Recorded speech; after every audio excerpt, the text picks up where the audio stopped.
Chapter 10:10. Seeing an old man like you, anyone would give you some food. And I'm not giving you alms, I'm here to exchange information with you. Interesting. The old man responded to Wyrm with a deep voice. His voice was full of vigor, just like his eyes, he didn't look like a weak old man at all. Then I'll accept it. The old man said as he reached out and took the pie in Wyrm's hand. By the way, this is beef filling. You're lucky. Wyrm smiled mischievously. However, the old man didn't hesitate because of Wyrm's words and calmly accepted Wyrm's pie. Seeing that his prank didn't work, Wyrm smacked his lips and began to talk business. You went to find Tiamat? There was no doubt that this old man was the first Hassan. In Wyrm's view, the first Hassan only came to him for one thing, and that was Tiamat. The primordial mother is different from before, I can't get close. Wyrm wasn't surprised by the first Hassan's words. After Wyrm learned that Tiamat had the black soil, he didn't expect others to attack Tiamat. Sure enough, even the first Hassan couldn't get close to Tiamat. It was very likely that Tiamat's assimilation power was too strong. Forget it, you don't owe me a favor anyway. The first Hassan owed Gadatsi a favor, and the one who needed help was Gadatsi. It had nothing to do with Wyrm. Even if it had something to do with Wyrm wouldn't care. You protect Tachika in the dark, I'll do the rest. That's my destiny. The first Hassan nodded. After this short exchange, Wyrm left the alley. The first Hassan came to tell Wyrm about Tiamat's unexpected situation. There wasn't much to say at the moment, so Wyrm left. However, Wyrm realized a problem from this. Tiamat was not weaker than Gydia. Even if she wasn't stronger, she was at least on par with Gydia. Wyrm now already knew the identity of Gydia. It was the #1 beast of human evil, Beast Eye. Although Wyrm had never seen Tiamat, according to the level of the god of creation, she shouldn't be lower than Gydia. Wyrm already suspected. Wyrm. I have to be a little more serious. After Wyrm said that, Kalas on his head understood what Wyrm meant. The trump card that was almost completed was accelerated by Kalas, who was in the route. By tomorrow, Wyrm's trump card would be completed. After leaving the alley, Wyrm walked back to the Chaldean embassy. The reason he came to this street was to find Anna to deal with some matters. Meeting the first Hassan was a surprise. The Chaldean embassy was not far from the alley where Wyrm met the first Hassan. After Wyrm walked out of the alley, it didn't take long for him to reach the Chaldean embassy. However, just as he walked to the entrance of the Chaldean embassy, Wyrm heard Merlin's scream. Ah, Kezapalug, it's my fault, don't kick me anymore. Suddenly, the scene of Fufu kicking Merlin's face appeared in Wyrm's mind. Or perhaps, Merlin had already been kicked down, and Fufu continued to kick his face even more fiercely. Wyrm lifted the curtain at the entrance and walked straight in. Sure enough, Merlin was lying on the ground, and Fufu was lying on Merlin's face, constantly poking Merlin's cheeks with his palms. There were several handprints of Fufu on Merlin's face. After seeing Wyrm's arrival, Fufu immediately gave up on teaching Merlin a lesson. Like an agile little animal, he directly ran up the stairs and left Wyrm's sight. Sure enough, Fufu was still afraid of Wyrm as always. What's wrong with you? You went to that little guy again. Wyrm, who walked to Merlin's side, pulled Merlin up. Merlin smiled awkwardly. Ahahaha, my butter cake is gone, and Kezapalug happened to have traces of butter cake on his mouth. Next, Merlin didn't need to Wyrm to know that Merlin must have thought that his treasured butter cake was eaten by Fufu, so he went to reason with Fufu, or maybe even wanted to teach Fufu a lesson. As a result, Merlin was taught a lesson by Fufu. That's good, don't eat it, what's Tiamat's rank? Merlin definitely knew this question. Wyrm's sudden question made Merlin stunned for a few seconds. The question of a beast was obviously at the level of the apocalypse. How could Wyrm be as relaxed as asking about food and water? But Merlin still answered truthfully. The second beast, Beast 2. Wyrm nodded, thinking that Tiamat was also called a beast. By the way, where are Tachika and the others? Merlin pointed upstairs. Tachika and Matthew fell asleep after coming back. Probably because you are here, their tense nerves are rarely relaxed. In addition, I also cast a slight sleep illusion on them. They are now in a state of rest where they won't be easily disturbed by external sounds. Indeed, according to the character of Godatsi and Matthew, if Wyrm wasn't there, the two of them would probably not be able to sleep because of Tiamat. At most, they could only take a nap for a while. Sure enough, the task of saving the world is still too heavy for two little girls. Yes, in Wyrm's eyes, Godatsi and Matthew were just two little girls. Excluding all external factors, Wyrm also wanted to help them because of this. It's still a matter of mentality. You see, the people in the city look like they are having a party. Merlin walked to the window and looked at the people coming and going on the street outside. There was no fear on everyone's face. Instead, it was like an ordinary day. There were even many smiling faces. They can still smile in the 6 months of the demonic beast invasion. It really proves that their mentality is much better than Tachika and Matthew, but that's just a matter of time. Godatsi and Mashu were modern people, but these people were from the gods' generation. In Wyrm's view, the people under the rule of Gilgamesh wouldn't be melancholy because of the doomsday that had yet to come. If they were melancholy because of this, it would be a waste of the time before the doomsday. Yes, humans have been trying to enjoy every day. It's really great.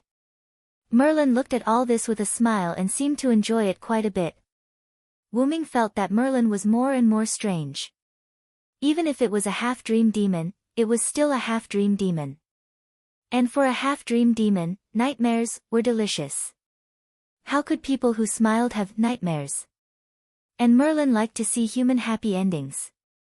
How could this not be strange? However, it was precisely because of this that Merlin could become friends with Wyrm. I'm back. At this moment, a greeting voice suddenly came from the door. Wyrm turned his head and looked. Anna. Chapter 10-11. Yes, it was the girl Anna who walked in from the door, but now she no longer covered her face with the hood of the cloak, and there was a smile on Anna's face. Welcome back, Anna. Did you go to the old lady's house in the nearby flower shop again? Wyrm glanced at Merlin. When he heard Merlin say that Godatsi and Matthew were sleeping, he also thought that Anna was also sleeping, so he didn't ask where Anna was. In the end, Anna just went out. It could only be said that Merlin played a word game with him. Of course, in the end, it was still Wyrm who didn't pay attention to this. Well, I still have to go out. I just came back to put something away. Anna nodded silently. She wasn't surprised that Merlin knew her whereabouts. After all, Merlin was a voyeur.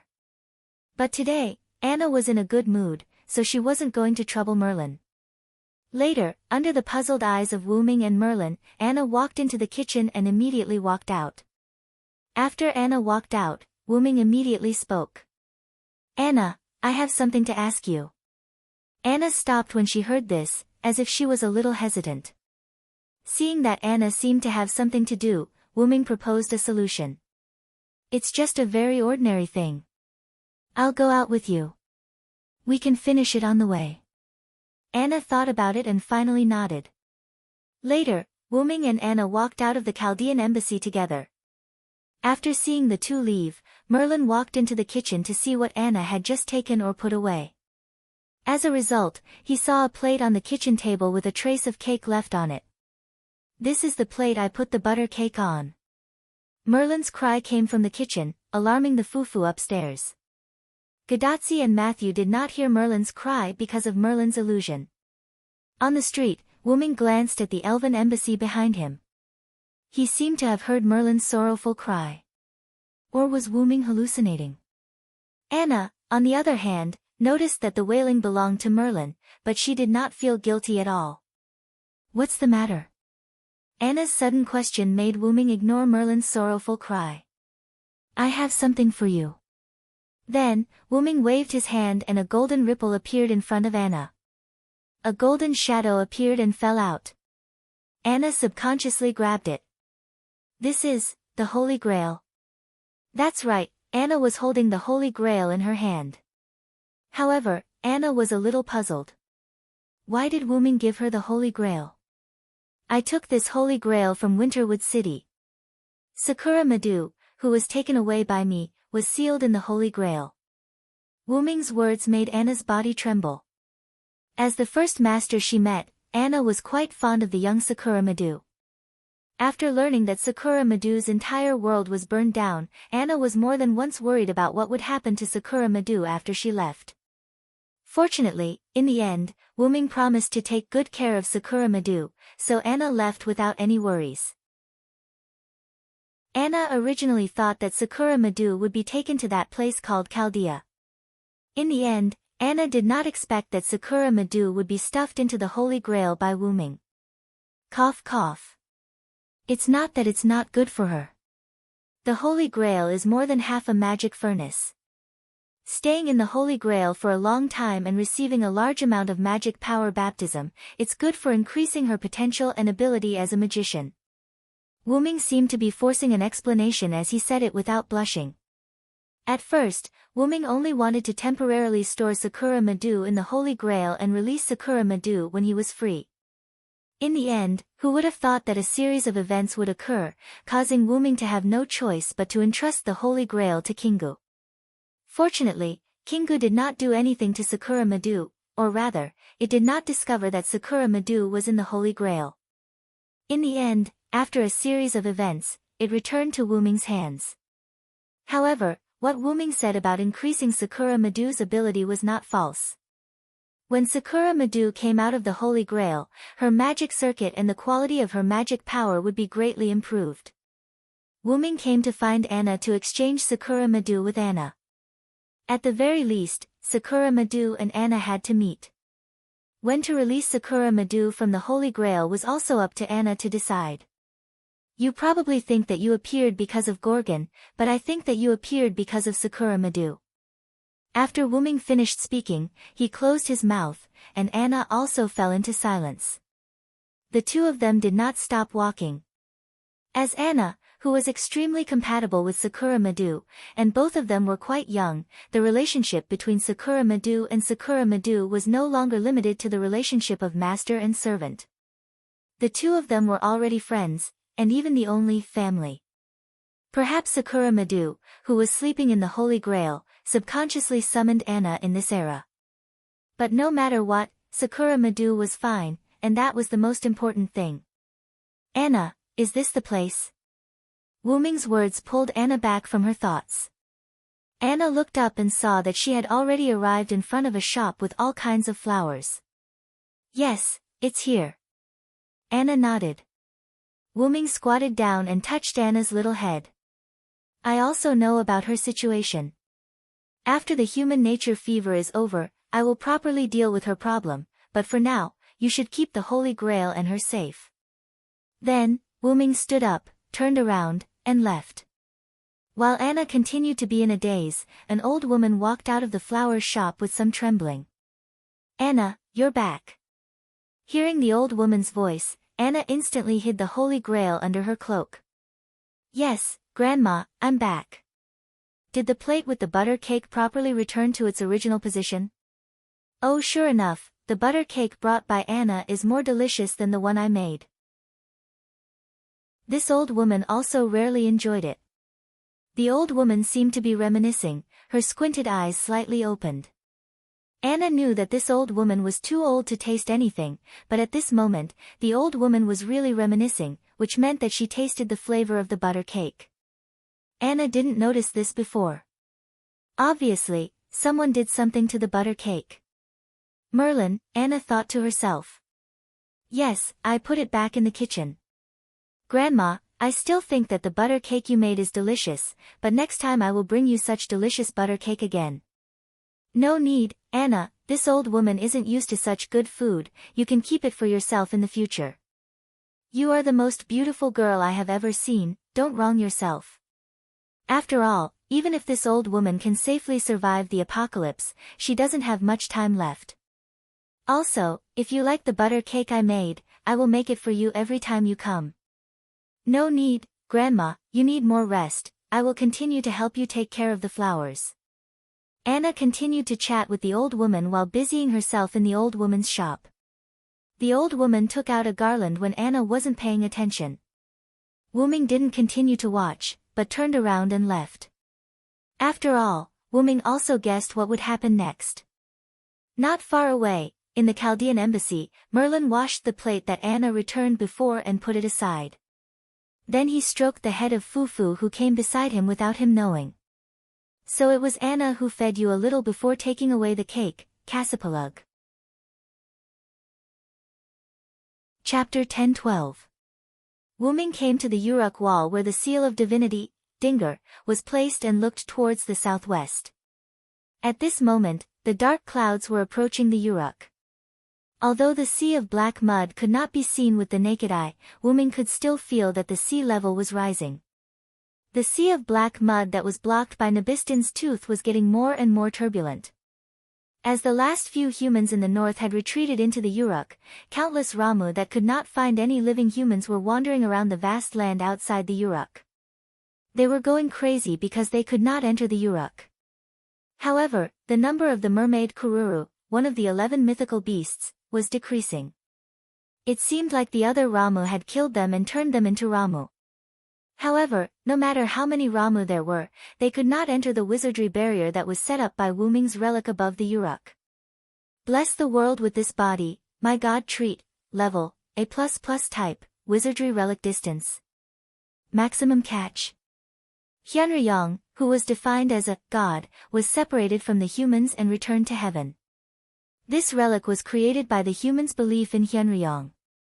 It was the last bit of power that protected the humans. It represented the separation of humans and God, which was the gradual disappearance of mysteries. After that, the era of gods would completely disappear and the humans would usher in their own era.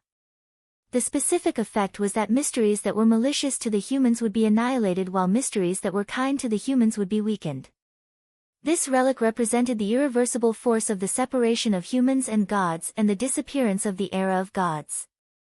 Although it had a certain effect on Wuming and the rest, it only weakened them and did not affect them much. To the mythical beasts, not only were they separated, but they were also hostile to the humans. Therefore, when the light film shrouded the Uruk, a small number of Ramu and Kururu in the Uruk light film were physically separated. However, if it was to deal with Tiamat, this relic might not be enough to separate her. Therefore, as long as Tiamat personally came, the human race would definitely perish. However, no matter how hard Wuming looked, he could not see a trace of Tiamat's figure. Hiding underground was even more ridiculous. Zhuge Kongming had already moved the Stone Warrior 8 formations to the southeast. If Tiamat was moving underground, they would be able to discover it. Since there was no sign of Tiamat, it was obvious that Tiamat had not moved at all. Do you think that Ramu alone can destroy mankind? Or does Tiamat have other secrets? Wuming muttered to himself. Wuming believed that the latter was more reliable. At the very least, these Ramu were Tiamat's children.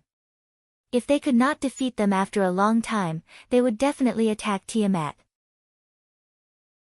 His Excellency Hyunryong, a lively childlike voice entered Wuming's ears. Wuming turned his head and found that it was Nuwakamaru. There were two people behind him. They were the remaining two lancers who were guarding the north wall. The soldiers at the north wall had retreated, so they naturally retreated as well. Everyone, how have you been? Wuming greeted them. His Excellency Hyunryong is thinking about Tiamat's matter. Musasobo Benkei, who followed Nuwakamaru to Wuming's side, looked into the distance and said in a muffled voice. Tiamat hasn't moved for so long. There must be something going on. Leonidas, I answered Musasobo Benkei. We can't continue to waste time with Tiamat. If she doesn't come to us, we have to go to her. Wuming's face became firm. They might have to take the initiative to attack. When Nuwakamaru and the other two heard this, their faces changed like Wuming's, but they also agreed with Wuming's words. They had no way to waste time with Tiamat. Several servants belonging to the Uruk were cut off from Gilgamesh's magic supply. They had to rely on food to survive. In addition, all the existing humans in this era were gathered in the Uruk. The food could not last for more than a few days. When the time came, there was no need for Ramu and Tiamat, the humans would starve to death. Your Excellency, do you mean that Tiamat is deliberately wasting time with us? However, Wuming shook his head and denied Musasobo Benkei's words. She doesn't need to do this. I suspect that Tiamat is restricted by something and can't move for a while. It was said that Tiamat had a huge dragon body. She only used her body to carry out physical attacks, and humans would be easily defeated. Therefore, Wuming believed that Tiamat was temporarily unable to move for some reason. Wuming decided to go back and ask Enkidu. She should know about Tiamat. Looking at the gradually darkening sky, Wuming shook his head. Let's wait until tomorrow to let everyone have a good rest tonight. Let's have a good rest tonight. If there's anything, we can discuss it tomorrow. The three of them nodded as they understood what Wuming meant. At this moment, Tiamat could not move, and the demonic beasts outside Uruk could not enter. Now was a precious and rare time to rest. How could they not make good use of it? It was a quiet night. Whether it was a king or a civilian, whether it was a servant or a master, everyone had a good rest. After all, with Wuming's noble phantasm, they did not have to worry about the invasion of demonic beasts. In the Chaldean embassy, Wuming woke up early in the morning and began to prepare breakfast. That's right, Wuming stayed in the Chaldean embassy last night. As for the room, Wuming slept on the roof. The Mesopotamia region was not said to be like spring all year round, but the temperature difference between summer and winter was not very big. Even if he slept outdoors, it would be fine, not to mention that Wuming was a servant. I slept so well last night, Gadatsi yawned as she walked down the stairs and came to the first floor. Yes, Senpai. When the doctor contacted me this morning, he said that Senpai's body had an unprecedented rest in all aspects.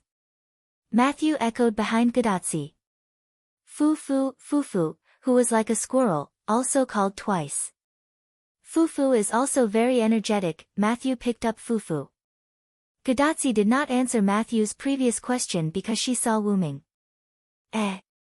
Assassin, you can cook. Gadatsi looked at Wuming, who was wearing a Mesopotamia apron, carrying a stack of food that she did not know the name of, to the table. There were several plates on the table, all of which were filled with food that Gadatsi had never seen before. It smells so good, Matthew also ignored the previous topic because of Wuming's food. Whoa, I haven't heard of this food for many years. It reminds me of the story of the king who often went to the kitchen to steal food.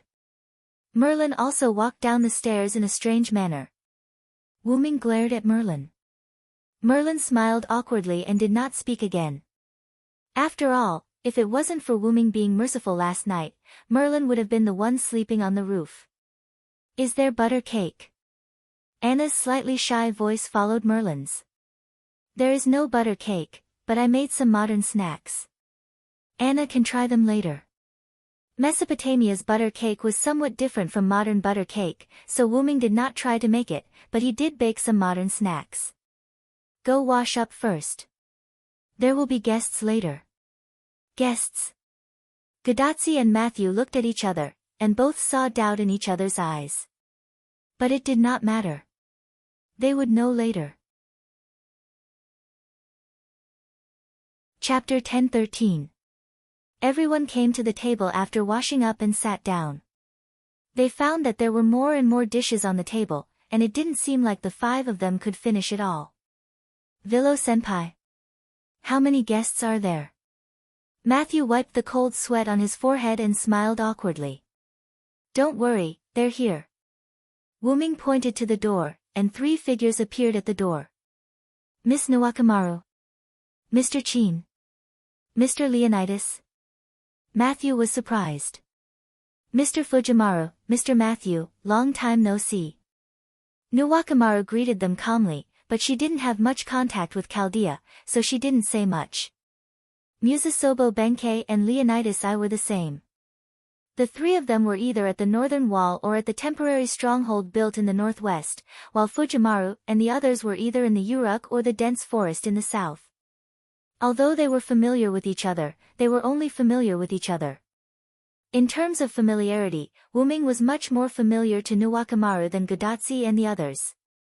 Nuwakamaru and the others sat down calmly, but the inexplicably lengthened table and the dishes on the table still couldn't be finished by 3 more people.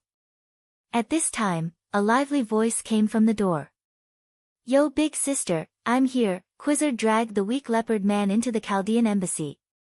She found a seat and sat down, and instantly threw the leopard man to the seat next to her.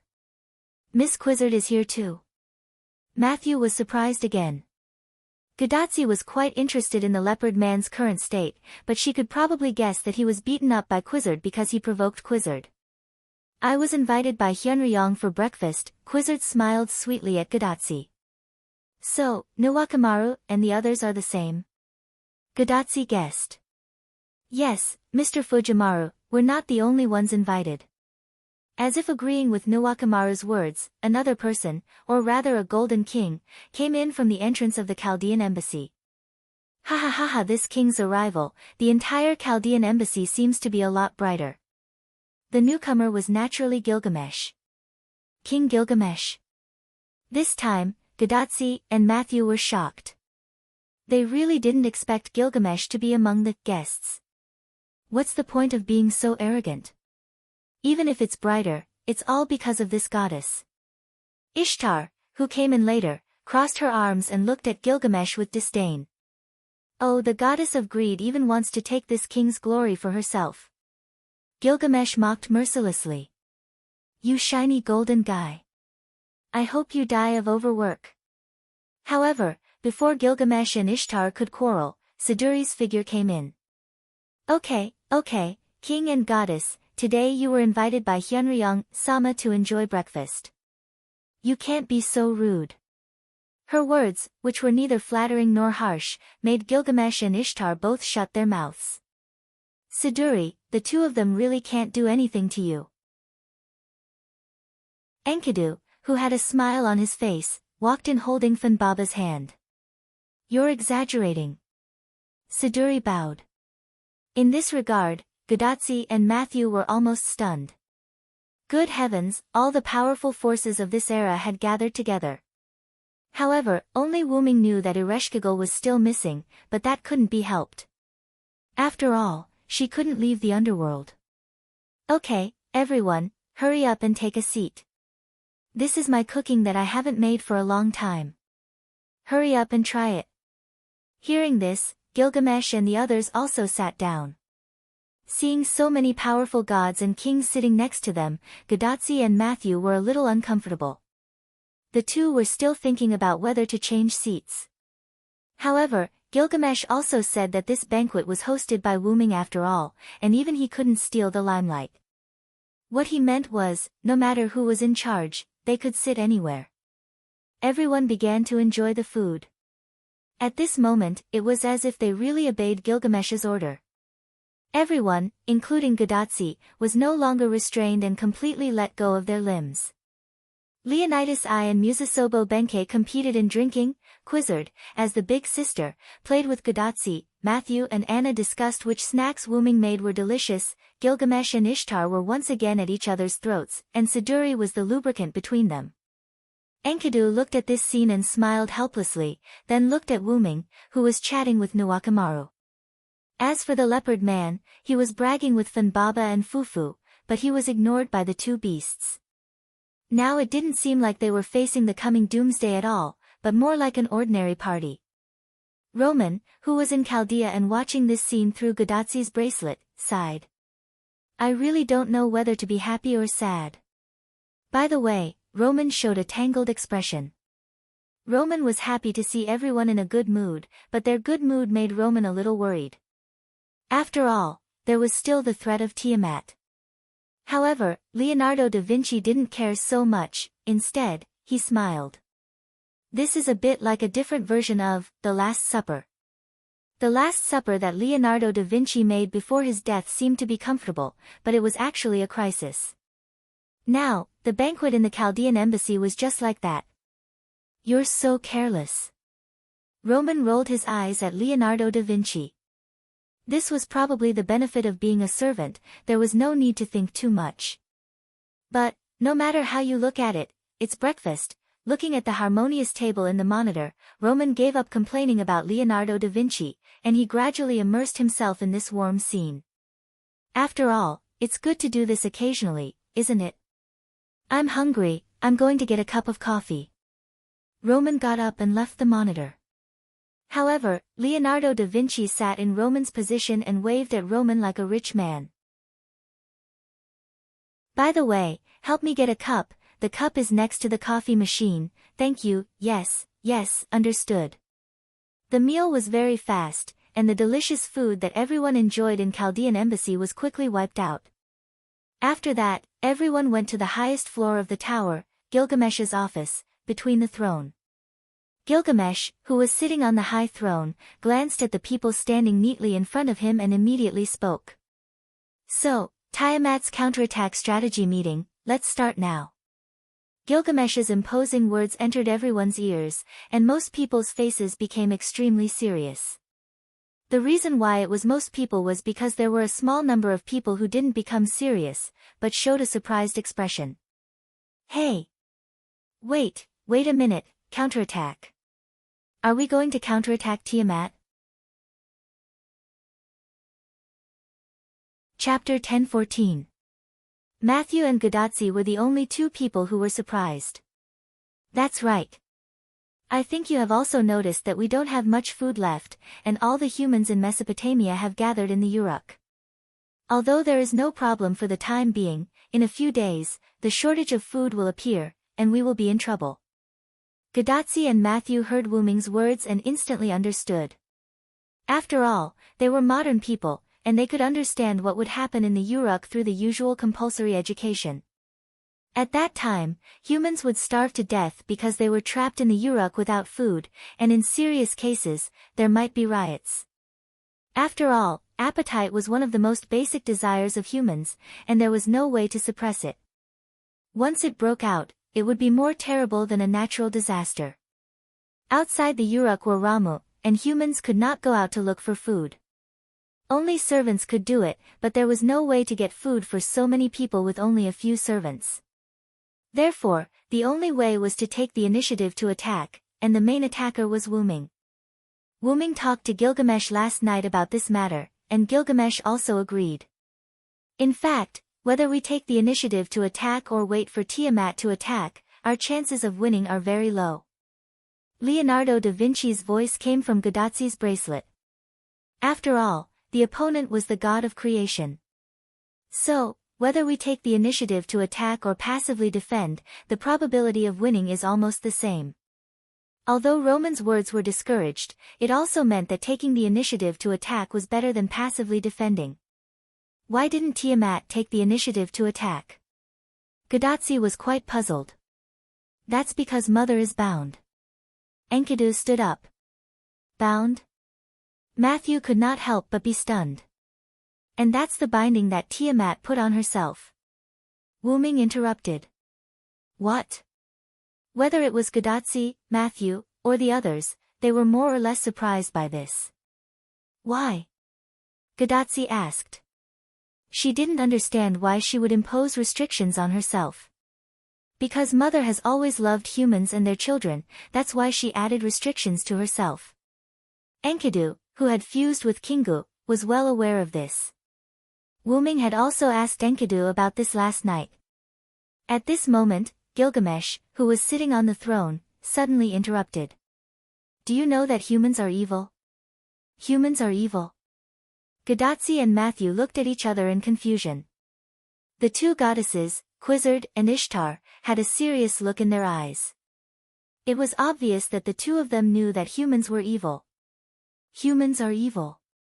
Roman from Chaldea repeated silently. Humans are evil beasts of original sin. There are a total of 7 original sin beasts, and they are disasters that can destroy humans. Merlin also spoke. But in the end, it was still Roman who explained. Humans are evil refers to various disasters that threaten human history and destroy humans. They are born from human civilization and grow stronger with the development of human civilization. They will destroy the civilization from the inside of human society. They are like cancer cells. Furthermore, as long as human beings exist, this evil will not disappear. It will grow stronger with the development of human civilization. To put it simply, it was an existence that accompanied humans. Because of the disasters caused by the bestial nature of humans, humans are also called beasts. Tiamat is the second beast that holds the principle of return, beast 2. Merlin finished Roman's sentence, then looked at Wu Ming and signaled for Wu Ming to continue. With a helpless smile, Wu Ming spoke. The essence of human evil is human love.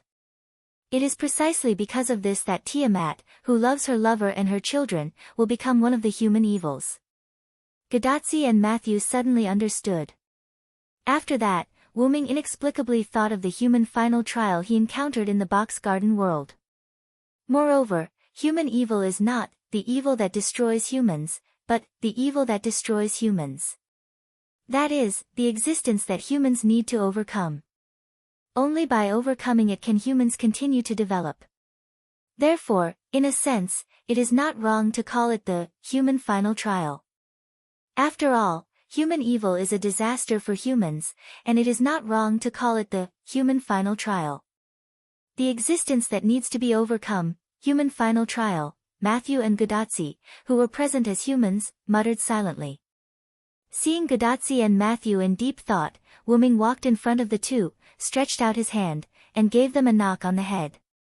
Ah, it hurts. Senior Villo. Gadatsi covered her head with tears and looked at Wu Ming. Matthew performed better than Gadatsi. He did not cry out in pain, but she also covered her head. Although it is said that the human final trial needs humans to overcome it, it is just a formality. It is not necessary for humans to overcome it. For the self-destruction mechanism of humans such as the 7 human evils, the suppression force has already prepared a corresponding safety device, which is the 7 crown servants. The shaped moon world is different from the box garden world. In the box garden world, the human final trial is a special existence. To defeat, kill, or even overcome the other party requires special conditions. The most critical condition is that you must have the identity of a human. The human final trial, in the shaped moon world is just a title that Wu Ming casually said. It has no special power, so humans do not need to overcome it personally. Seeing the doubts on their faces, Wu Ming directly gave an example. The first Hassan you have seen is the crown assassin. These words directly made Gadatsi and Matthew almost fall to the ground. They knew that the first Hassan was very strong, but they didn't expect the other party to have such an identity. In other words, the reason why the first Hassan helped us is because of the appearance of one of the human evils. However, no one answered Gadatsi's question. Because the people present were very clear that Tiamat had undergone a qualitative change. She was no longer a simple, human evil. Even the first Hassan couldn't even get close to Tiamat. All of this was attributed to the root black mud, and it was precisely because of this that Wu Ming took all the burden on himself.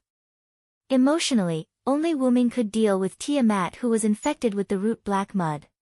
Others were easily eroded by the black mud and assimilated. Reasonably, the root black mud and Wu Ming had a great relationship. The reason why Tiamat was infected with the root black mud may have an indirect relationship with Wu Ming. Therefore, Wu Ming had to take on this burden. In short, my trump card can deal with Tiamat. You just need to be responsible for covering me. Chapter 10-15. Wu Ming said as he stretched out his hands and rubbed Gadatsi and Matthew's little heads. In fact, Wu Ming didn't mention one thing. He was worried that Tiamat had other means. Therefore, Wu Ming chose to let himself, the only one who was not afraid of the black root soil, face Tiamat, so as not to let other people have an accident. After being attached by the black root soil, in addition to being hostile to Wu Ming, their own abilities would also be changed or enhanced. That is, the enemy who was already very powerful would become even stronger. As the god of creation, Tiamat was already very strong, and with the blessing of the black root soil, she would definitely become stronger, and maybe she would have some new tricks. The best way was to let some people stay in the Uruk. Wyrm had already talked to Gilgamesh about this issue last night. Therefore, Gilgamesh directly ordered. Now, let's discuss the problem of grouping. After that, let's face the god of creation and launch the final attack. The humans in the Uruk were still doing their duty, and even most of the soldiers were arranged by Gilgamesh to do something within their ability. Only some soldiers were still guarding the 360-degree city wall surrounding the Uruk, and their task was only to be stationed on the city wall to monitor the movements of the Ramu army outside. After all, ordinary human soldiers were not useful at all in this counterattack strategy. Although it was cruel to say that, human soldiers couldn't do anything in the face of the Ramu army except to die and increase the combat power of the Ramu army. On the city wall in the southwest corner of the Uruk, Gilgamesh, Gadotsi, Matthew, the followers, and several Quizzards pterosaurs gathered together. However, everyone was clearly divided into two teams and stood in front of Gilgamesh. Quizzard, Ishtar, Gadotsi, Matthew, Merlin, Nuwakamaru, and Musasobo Benkei were responsible for covering Wyrm. Enkidu, Funbaba, Leonidas I, Anna, and Leopard Man were responsible for guarding the Uruk with Gilgamesh. Quizzard and Ishtar were very powerful goddesses, so naturally, they wouldn't choose to stay behind. Although Nuwakamaru was a general-like figure, his class was rider, and his mobility wasn't low, he was more suitable for taking the initiative to attack. After Musasobo Benkei overcame his fear, he had to follow Nuwakamaru no matter when and where, unless he died. Nuwakamaru had to admit that this made her feel very helpless. Although she was very pleased that Sea Lord Changlu had become so brave, there was no need for him to become so excessive, it was almost becoming an obsession. Therefore, Nuwakamaru and Musasobo Benkei were assigned to the attack team, and Leonidas I was forced to stay behind because of his strong defensive ability. Enkidu and Funbaba were instructed by Wyrm to stay behind, and Anna also stayed behind because of Wyrm's concern. After all, Anna still needed to protect the Holy Grail where Sakura Madu was. As for the Leopard Man, he was instructed by Quizzard to stay behind. According to Quizzard's words, don't underestimate the Leopard Man, however, anyone could tell that this wasn't the real reason. In short, Wyrm was relieved to have a good defensive team guarding the Uruk. Moreover, there was also Zhuge Kongming, who hadn't shown his face since returning to the Uruk. Wyrm believed that even if there was an accident, the Uruk would be safe with the presence of staying behind. As for why Merlin joined the attack team, it was entirely because he was coerced by Wyrm. With Gilgamesh and Zhuge Kongming, there was no need for Merlin to stay behind at all. In addition, Merlin had been pretending to be weak, so Wyrm, who was a little unhappy, made this decision. Finally, it was Gadotsi and Matthew. Gadotsi and Matthew could stay in the Uruk. There was no need for them to go out and take risks. Although Gadotsi and Matthew's decision was strongly opposed by the two at first, after listening to Gadotsi's reason, the way everyone looked at Gadotsi changed. Human evil needs to be overcome by humans. I won't and don't want to escape. Even if the main attacker was Wyrm, Gadotsi believed that as the only master of mankind and one of the last remaining humans, she had to bear witness to all this. It didn't matter even if the end was really death. Wyrm was very sure that Gadotsi was touched by his previous words. Although he was worried about Gadotsi's safety, Wyrm also felt gratified for Gadotsi at the same time. It was the kind of gratification that one would feel when seeing their younger sister grow up. And not only Wyrm, but the others were also touched by this. If Quizzard and Ishtar still regarded Gadotsi as an immature little girl before, now, they have regarded Gadotsi as a real qualified master. Matthew was affected by Gadotsi's strong inner feelings and supported Gadotsi's idea.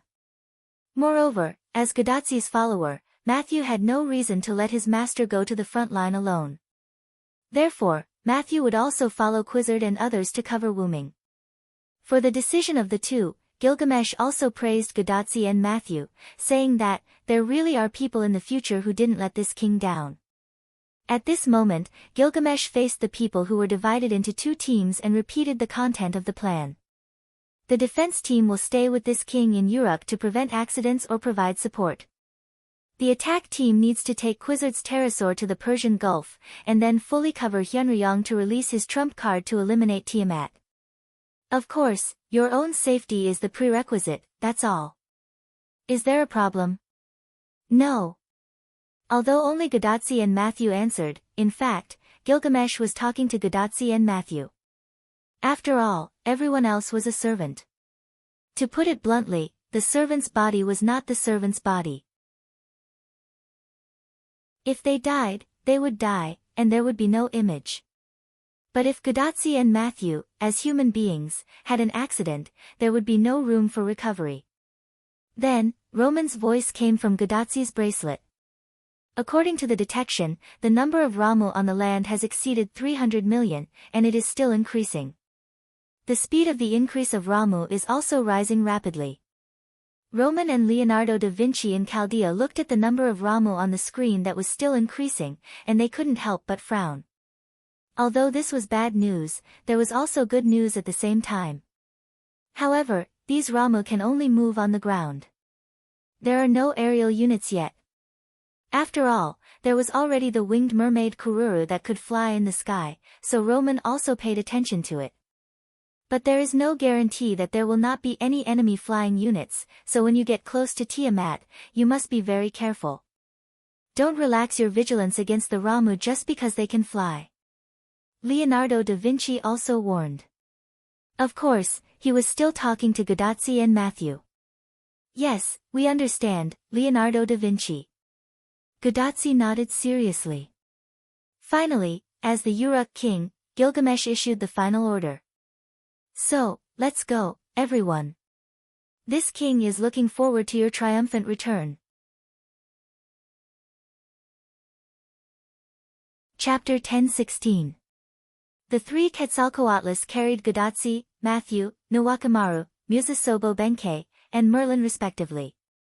Quizzard rode on her exclusive Quetzalcoatlus and flew into the sky with the five of them. Ishtar and Wuming both had their own means of flight, so they didn't need Quizzard's Quetzalcoatlus. Under the gaze of the few people stationed in Uruk led by Gilgamesh, the four Quetzalcoatlus, Tianzhou, and a figure who flew into the sky without catching any tools left one after another. Thus, the plan to counterattack Tiamat officially began. In a place where no one could see, Gilgamesh's mouth moved slightly. The future of mankind, please. Because Ramu didn't have the ability to fly, and Kururu was close to extinction, the attack team didn't encounter any obstacles in the sky. They soon arrived at the original Persian Gulf coastline. The reason why it was called the original Persian Gulf coastline was because this place had long been submerged by the sea of black mud. And the sky had long been covered by dark clouds, and no trace of sunlight could be seen. Roman, who had repeatedly confirmed the location through the electronic map in Chaldea, spoke with great certainty from Gadotsi's bracelet. It's here. Looking at her bracelet, Gadotsi nodded, then looked at Wuming, who was flying beside her. From here on out, we must be vigilant. After all, the real sea was in front of them, and the depth was different from the submerged land. There was no guarantee that there would be something hidden. In that case, let's fly higher first. After Quizzard finished speaking, the four Quetzalcoatlus all flew higher. Gadotsi was wearing a special magic dress made by Leonardo da Vinci. Even if they flew higher, it wouldn't affect Gadotsi's breathing. Ishtar also increased his altitude. On the other hand, Wuming did not increase his altitude. In fact, he even lowered his altitude. That's right, he did this to cover everyone, which was the so-called bait. Danger was often called danger because it was often hidden in the dark. If the hidden danger could be brought to the light, then Gadotsi and the others would be much safer. Naturally, Wuming, who was the strongest, would take the risk. And Wuming didn't believe that there was no danger in the sea of black mud. Sure enough, a mouth full of black mud suddenly jumped out of the black mud and bit at Wuming. It wasn't exactly a bite because this bloody mouth could swallow Wuming in one bite. The kind. The assassin. Godatsi, who was high in the sky, couldn't help but shout. She didn't see Wuming escape from this giant mouth. Could Wuming have been eaten? The answer was, of course, no. Senior, look over there. Senior Villo is there. Matthew touched Godatsi and pointed to the sky in the distance. Wuming's figure was floating there steadily, and beside Wuming was a dark purple portal. So Assassin managed to escape. I almost forgot about that ability of his. Phew, Godatsi was relieved and took a deep breath. But what is this thing? Gouda Z was naturally talking about the big mouth of the muddy basin below. That's the mouth of a magical beast, Ishtar, who was holding Anna on her horse, said quietly as she flew to Godatsi and Matthew's side. The mouth of a magical beast? This frightened the two girls. The mouth below was so big that it could eat 4 or 5 people in one bite. How big was the body of such a magical beast? Godatsi and Matthew weren't the only ones who wanted to see the true face of this magical beast. Others also wanted to know, including Wuming. He wanted to see what the true face of this magical beast that he couldn't detect with his mental strength was. At that moment, Wuming waved his hand, and a book full of ancient meanings suddenly appeared in Wuming's hand. This was a nameless spellbook. Every page represented a magic spell, and the further down the page, the higher the level of the magical beast, and the more powerful the spell was. The book moved without wind, and the pages were flipped. Finally, it stopped on a page. This page represented a supreme spell, and it was the kind that didn't require the skill to be shaken and could be used directly. Then, Wuming tore off this page and threw it into the portal beside him that hadn't closed yet. Pa! Wuming snapped his fingers, and the portal closed immediately. However, in the next second, the huge closed mouth suddenly expanded, then suddenly contracted, and then expanded again. The huge mouth opened towards the sky, and the blue and white light of destruction shot straight into the sky. With the huge mouth as the center, the sea of black mud also shook violently. The light of destruction brushed past the feathered serpent that Godatsi and Matthew were riding, and it gave Godatsi, Matthew, and the winged serpent a fright. Fufu. Fufu suddenly jumped out of Matthew's shield and howled a few times at the huge mouth below. It seemed that he was also frightened. Fufu. Did you hide in the storage compartment of my shield again? Matthew's shield had been modified by Leonardo da Vinci. It could be used to store supplies or to store recycled holy grails, and Fufu had hidden in it more than once. Worried that Fufu would accidentally fall, Matthew hurriedly hugged Fufu in his arms. You should have stayed in Uruk, Fufu. However, it was useless to say anything at this moment. The key was the true face of the magical beast with the huge mouth. It was a huge dog. Or rather, it was the World of Warcraft Ulidium. Roar. Due to the influence of Wuming's supreme spell, a lot of the black mud on the huge mouth was shaken off, and because of the shaking, the body under the huge mouth was also exposed. It was a huge red-haired dog on all fours, and there was even a lot of black mud on its red hair. The World of Warcraft Ulidium. Godatsi couldn't believe it. This was a magical beast that was even bigger than the magical beast commander. At this moment, the winged serpent carrying Merlin approached, and Merlin's voice also reached Godatsi's ears. This is the real son that Tiamat gave birth to alone, one of the 11 sons of Tiamat, the World of Warcraft Ulidium. That's right, it was neither a mass-produced magical beast nor a so-called magical beast commander, but one of the 11 sons of Tiamat, the World of Warcraft Ulidium. I'm afraid that this black sea has already become Tiamat's nest. Roman's voice also came from the bracelet. And Tiamat has probably produced all the other magical beasts, Leonardo da Vinci said. As if confirming Leonardo da Vinci's words, Ulidium howled. A woo. Accompanied by this wolf-like howl, huge figures emerged from the sea of black mud one after another. Chapter 1017.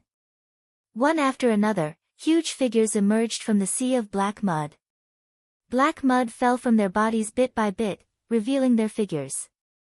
Ulidim, who had the appearance of a wolf dog, the venomous snake Bashmu, the huge sun lion Ugal, the three-horned lion dragon Ugal, the seven-headed snake Muxiumafu, the demonic bull Cathaliku, who had abandoned the appearance of a human bull and appeared on all fours, Kitabliru, who had also abandoned the appearance of a scorpion and turned into a giant scorpion, Meshuxiu, who had 4 legs, the angry snake Kururu, who had abandoned the appearance of a mermaid and turned into a giant fish. Beast, Debrutu, who had obtained the appearance of a shark and was known as the Tempest, and Tiamat's last son, the Chaos Mud Man with the same name and identity as the Father of Gods, Ramu. These were the 11 sons of Tiamat. At the same time, they were also the existences that prevented Wuming from getting close to Tiamat.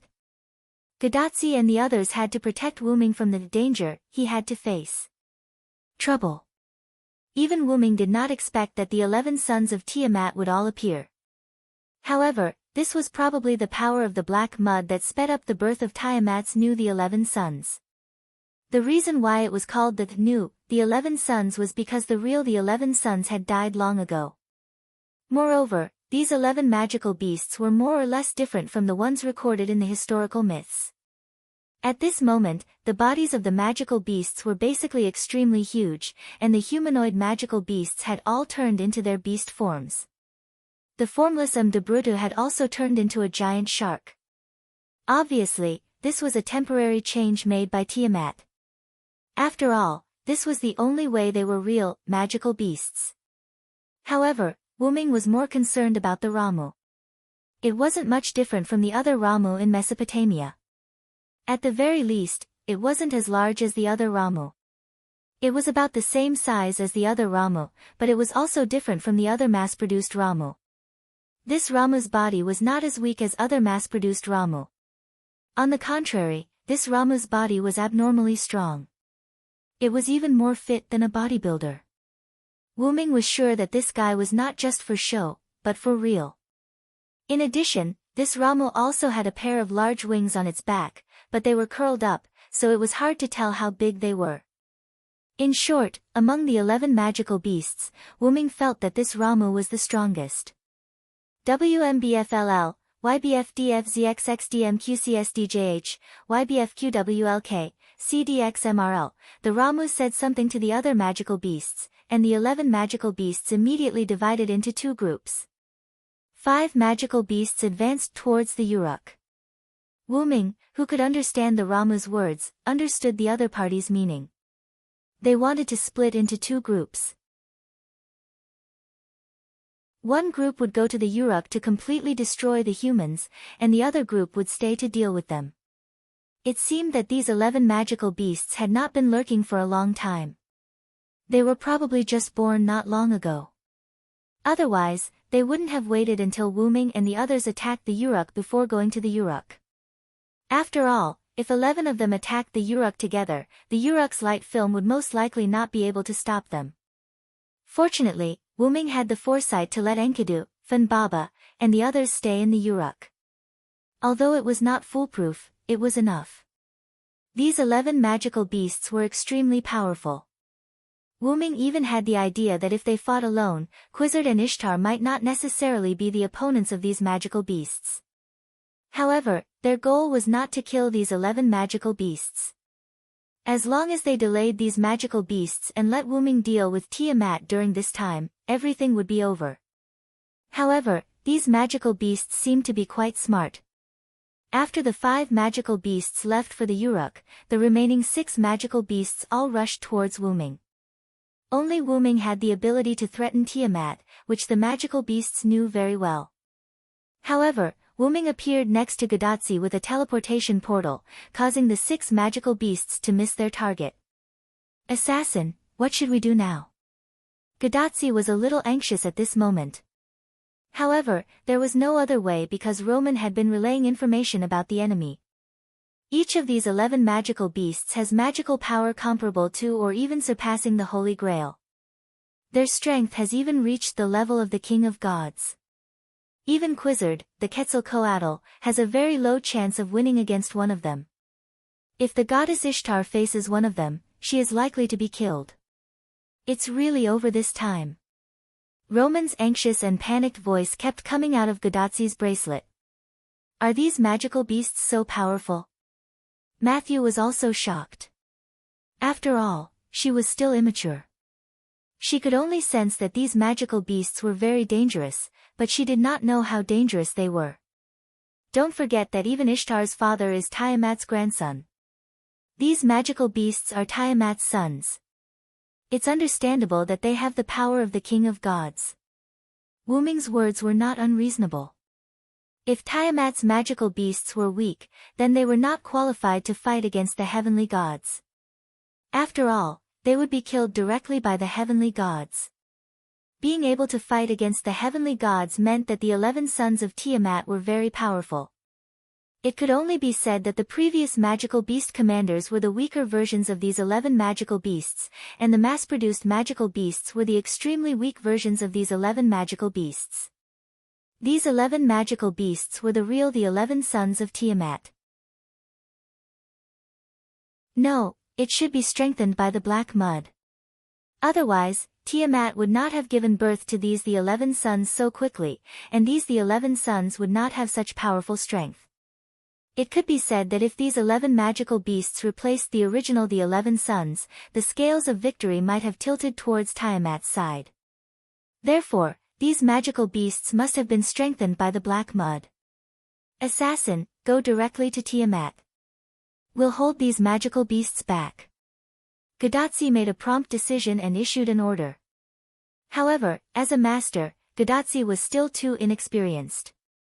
However, Wu Ming shook his head. It's impossible for you to beat these guys. You won't even be able to drag it out for long. Not to mention anything else, Gadatsi's combat power was 0. Even if Matthew was included, excluding Wu Ming, there were only 5 of them, and there were 6 magical beasts here. Roman's words just now were very clear. Quizzard's chances of winning were very low, and Ishtar might even be killed directly. There was one more thing that Roman didn't mention. Even Merlin could only rely on illusion to survive. It was difficult to win in a 1-on-1 situation, let alone a 5-on-6 situation. What's more, there was another extremely frustrating thing. 5 against 6 was just a hypothesis, because Matthew, Nawakamaru, and Musasobo Benkei were useless at this moment. Therefore, the real situation was actually 2 against 6. Chapter 10:18. Then what do we do now? Everyone turned their attention to Wu Ming, including Merlin. Wu Ming looked at the 6 magical beasts that were charging at them again, thought for a moment, and then said something that made everyone dumbfounded. I'll hold off these 6 magical beasts, you guys go snipe Tiamat. As soon as he said that, everyone's eyes widened. Wait a minute, you're going to deal with 6 magical beasts? Gadatsi said worriedly. The strength of these magical beasts was obvious to all. This was no joke. I'm afraid we can't kill Tiamat. This sentence came from Merlin. The 6 magical beasts only attacked Wu Ming and ignored the others. This meant that only Wu Ming had the ability to threaten Tiamat. If they couldn't even defeat these magical beasts, how could they deal with Tiamat? There was another point that others didn't know, but Merlin knew very well. First Hassan couldn't even get close to Tiamat now, let alone them. Without the strength, they probably couldn't even get close. How could they fight? However, Wu Ming's words changed. That's why I asked you guys to snipe. That's right, Wu Ming didn't think that they could get close to Tiamat, but they didn't need to, they could just snipe from afar. Immediately, everyone turned their attention to Ishtar. Ishtar was stunned at first, then held her head and looked like she was about to break down. Wait a minute, I can't even defeat these magical beasts, how can I deal with Tiamat? Ishtar's eyes were filled with tears, and she looked like she was going to die. This was a good reason, but, don't you still have Gugalana? Wu Ming spread his hands, and suddenly looked like he didn't care. Suddenly, Ishtar's body froze. However, Gadatsi and Matthew looked happy. Right, I almost forgot that Miss Ishtar has the bowl of heaven. Ishtar. It's up to you now. The two of them cheered Ishtar on. If it doesn't work, we'll just use Guggulin to escape and switch places with me. Without waiting for Ishtar's response, Wyrm turned around and flew downwards. Because the 6 magical beasts had already arrived. Good luck, Mistress of the Heavens, Ishtar. I have high hopes for you. After Wyrm said some words of encouragement, he directly started fighting with the 6 magical beasts. There's no time to lose. Let's go over first. At that moment, Quizzard also seized the opportunity created by Wyrm and commanded the pterosaurs to fly towards Tiamat. Wait. Wait a minute. Ishtar's sorrowful cries served as a prelude to the battle between Wyrm and the 6 magical beasts. On the Uruk side, Gilgamesh had already returned to the top of the divine tower. He did not do anything and just closed his eyes and waited quietly. Enkidu and Funbaba were playing by the side, while Leonidas I, Anna, and the leopard man stayed on the southwest wall of the Uruk. At some point, Gilgamesh's aura changed, and then Enkidu spoke. Gil, what are you worried about? However, Gilgamesh, who opened his eyes, shook his head. It's just a bunch of random thoughts. In response, Enkidu smiled mysteriously. In that case, Enkidu decided to change the topic. Sir Hyunryong will definitely succeed. We just need to protect the Uruk, or rather, protect you, the king of humans in this era. It's about time. Gilgamesh, who was leaning against the throne, rested his face on his arm and glanced toward the southwest. Boom! The sound of a boulder hitting the ground echoed in the sky, and the entire Uruk was shaken. Looks like it's here. Enkidu stopped smiling and hugged Funbaba. That's right, both Enkidu and Gilgamesh knew that the Uruk would definitely be attacked. Enkidu's judgment came from following Wyrm, while Gilgamesh's judgment was purely clairvoyant. Let's go, Enkidu. This king wants to see how those beasts attack this king's Uruk. Gilgamesh said, standing up with the help of the handrail and walking down the steps. In response, Enkidu smiled helplessly. I told you to stay on the city wall, and now you want to go over. Idiot, how can this king stay on the front line all the time? Although Gilgamesh said so, as his only friend, Enkidu knew that Gilgamesh needed to rest after coming back. Gilgamesh just took a nap, and the reason why Enkidu took the initiative to speak was because he sensed that Gilgamesh was awake. As Gilgamesh's only friend, Enkidu could sense Gilgamesh's condition even through his aura.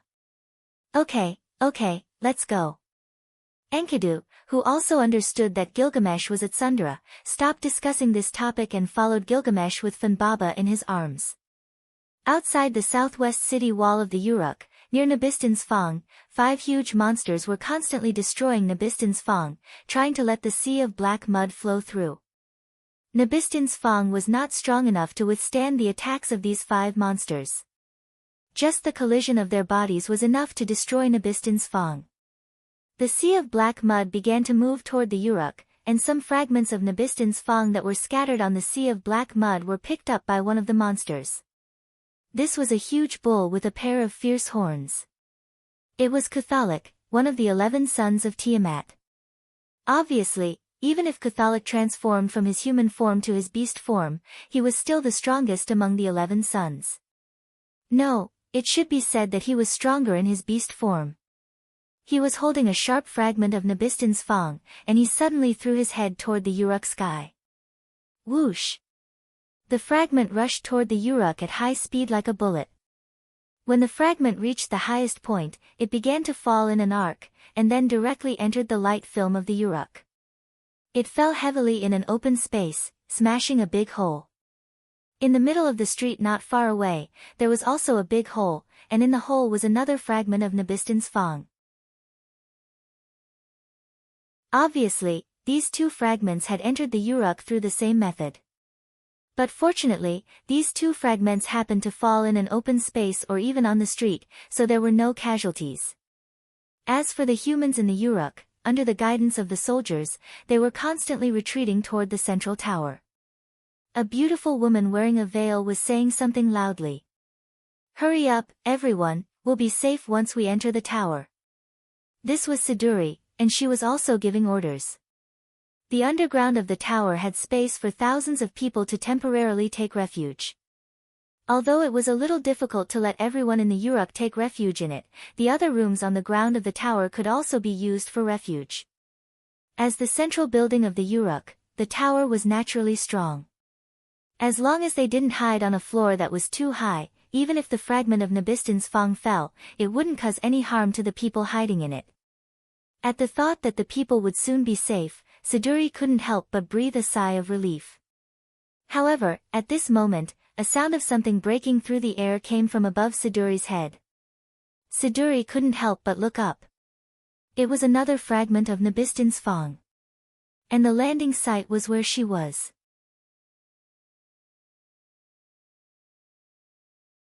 Chapter 10:19. However, before the fragment landed, a purple figure leaped towards the fragment. With a flash of a blade, the fragment turned into fragments and fell to the ground. "Are you all right?" Anna's figure landed in front of Siduri. Her scythe indicated that it was Anna who saved Siduri. "I'm fine, Miss Anna. Thank you so much." Siduri bowed to Anna to express her gratitude. "Let's leave quickly. The Uruk is in danger now." Anna blushed and turned her head away. She couldn't help but put on her hood. Yes, Miss Anna should be careful too. However, Siduri didn't retreat in the direction of the tower. Instead, she ran towards the crowd. She needed to guide the crowd. This was not only her duty as a witch chief, but also her duty as a human to help her fellow humans. Seeing that Siduri was covering some of the frightened crowd while leaving, Anna took off her hood. "That's why I hate humans the most." However, Anna's heart was the complete opposite of what she said. However, she didn't have time to sigh. A few more fragments fell from the sky. Anna jumped up again and prepared to use her undying slaughter blade, Hipar, to cut these fragments into pieces one by one. However, these were still fragments of Nabistin's Fang. It was difficult for Anna to cut them into pieces. However, if she didn't cut them into pieces, the fragments would destroy the surroundings and affect the people who hadn't retreated in time. Not good. Finally, something unexpected happened. A smaller fragment followed behind a larger one. Anna didn't notice it because she wasn't paying attention. Anna, who thought that she had cut the last fragment of Nabistin's Fang, was gradually falling to the ground. At this moment, a tiger's roar echoed through the sky. Roar! Kacha! Bang! Finally, the last piece of debris was completely shattered. Along with Anna, a yellow leopard fell to the ground. Although she made a tiger's roar, as expected, we still have to rely on the warriors of the forest. The great leopard man. Roar! Anna looked at the leopard man in disdain. She didn't say anything. After all, it was a fact that he helped her. Anna turned to look at the sky. It was definitely not a coincidence that the two fragments had overlapped. Anna was very sure of this. Then, there was only one explanation. The enemy's intelligence isn't lower than humans. As expected of Tiamat's magical beast, Gilgamesh said as he walked over with Enkidu, who was holding Funbaba. He and Enki both saw what happened just now, and he also saw that it was the doing of those 5 magic beasts. Because it's a pure physical attack, the light barrier didn't have any effect. It seems like the opponent is very clear about the defensive means of the light barrier. Gilgamesh couldn't help but frown. It wasn't scary that the enemy was strong. What was scary was that the enemy was strong and smart. At this moment, the 5 magical beasts outside were such enemies. The magical beasts this time are fundamentally different from the previous ones. Let's go. Follow this king to the city wall to take a look. As for the fragments falling from the sky, Gilgamesh had already activated a few divine power seals, Dinger, which were enough to destroy the fragments of Nabistin's Fang. Although the civilians and soldiers had entered the holy tower to take refuge, Gilgamesh could easily activate a few divine power seals, Dinger, by himself. He didn't need any soldiers. Plus, now that all the humans were gathered in the Holy Tower, even if 1 or 2 fragments fell, it wouldn't be a big deal. The only thing left was to take care of the 5 magical beasts that kept throwing fragments of Nabistin's Fang at the Uruk. Because the journey wasn't far, Gilgamesh and the others soon arrived at the city wall. The magical beasts probably realized that throwing fragments of Nabistin's Fang was no longer effective. Plus, they had basically used up all the fragments of Nabistin's Fang. Hence, the magical beasts completely gave up on the idea. However, more importantly, because of the damage to Nabistin's Fang, the sea of black mud had arrived in front of the Uruk. Although the light membrane protecting the Uruk was Wuming's noble artifact, the sea of black mud was created by Tiamat's authority. Even Gilgamesh doubted that the light membrane enveloping the Uruk could stop the sea of black mud. However, Gilgamesh believed that even if it couldn't stop it, it could still stop it for a while. As long as Wuming killed Tiamat in a while, everything would be fine. Sure enough, when the sea of black mud came into contact with the light membrane, the two seemed to have a chemical reaction. The light membrane sizzled and flashed like an alarm. Although the sea of black mud didn't enter the Uruk, it seemed that the light membrane wouldn't last long. However, at this moment, Gilgamesh and Enkidu suddenly sensed something and looked at somewhere in the sky in disbelief. There, a petite figure with a strong divinity suddenly appeared. Earth wave. Accompanied by a delicate but firm voice, the ground around the Uruk suddenly changed. The soil outside the Uruk became active like an ocean. It directly cut off the sea of black mud from the ground and formed a trapezoidal dam, blocking the sea of black mud outside. The sea of black mud that was cut off between the Uruk and the dam was transported by the soil and thrown back. This divinity. Gilgamesh showed an interesting expression. It's Lord Hyunryong's, Enkidu said. However, compared to Gilgamesh, Enkidu was more familiar with the person who used this power. The petite figure in the sky was Wuming's younger sister, Shitsuki Meiyu. On Wuming's side, Wuming, who didn't know about Meiyu's arrival, was contending with the 6 magic beasts while covering for Gadatsi and the others as they left. Looking in the direction in which Gadatsi and the others left, Wuming could no longer see them. Only then did he look at the 6 magic beasts seriously. The magic beasts left behind to deal with Wuming were not simple. Kitabliru, Kururu, Dabrutu, Basumuujj, and Ramu. The first 5 magic beasts were among the strongest among the 11 magic beasts. However, Ramu caught Wuming's attention more. Apart from other reasons, the existence that was like a strengthened version of Ramu was like the center of the magic beasts. How could Wuming not pay attention to it? Moreover, when Gadatsi and the others left, Ramu just waved its hand lightly. Hundreds of winged Ramu flew out from the sea of black mud below and flew in the direction that Gadatsi and the others left. This guy actually had magic beasts that could fly. How could Wuming not be shocked?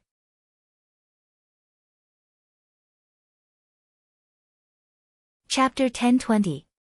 It seemed that even if Wuming stayed behind, the other parties still wouldn't allow anyone to get close to Tiamat. But fortunately, it was only some winged Ramu that dealt with Gadatsi and the others, and not the 11 magical beasts. Although those mass-produced Ramu weren't weak, they were still too weak compared to the 11 magical beasts, so Wuming believed that Gadatsi and the others would be fine. There were 2 reasons why Wuming let Gadatsi and the others deal with Tiamat. First of all, Gadatsi and the others definitely wouldn't be able to kill Tiamat.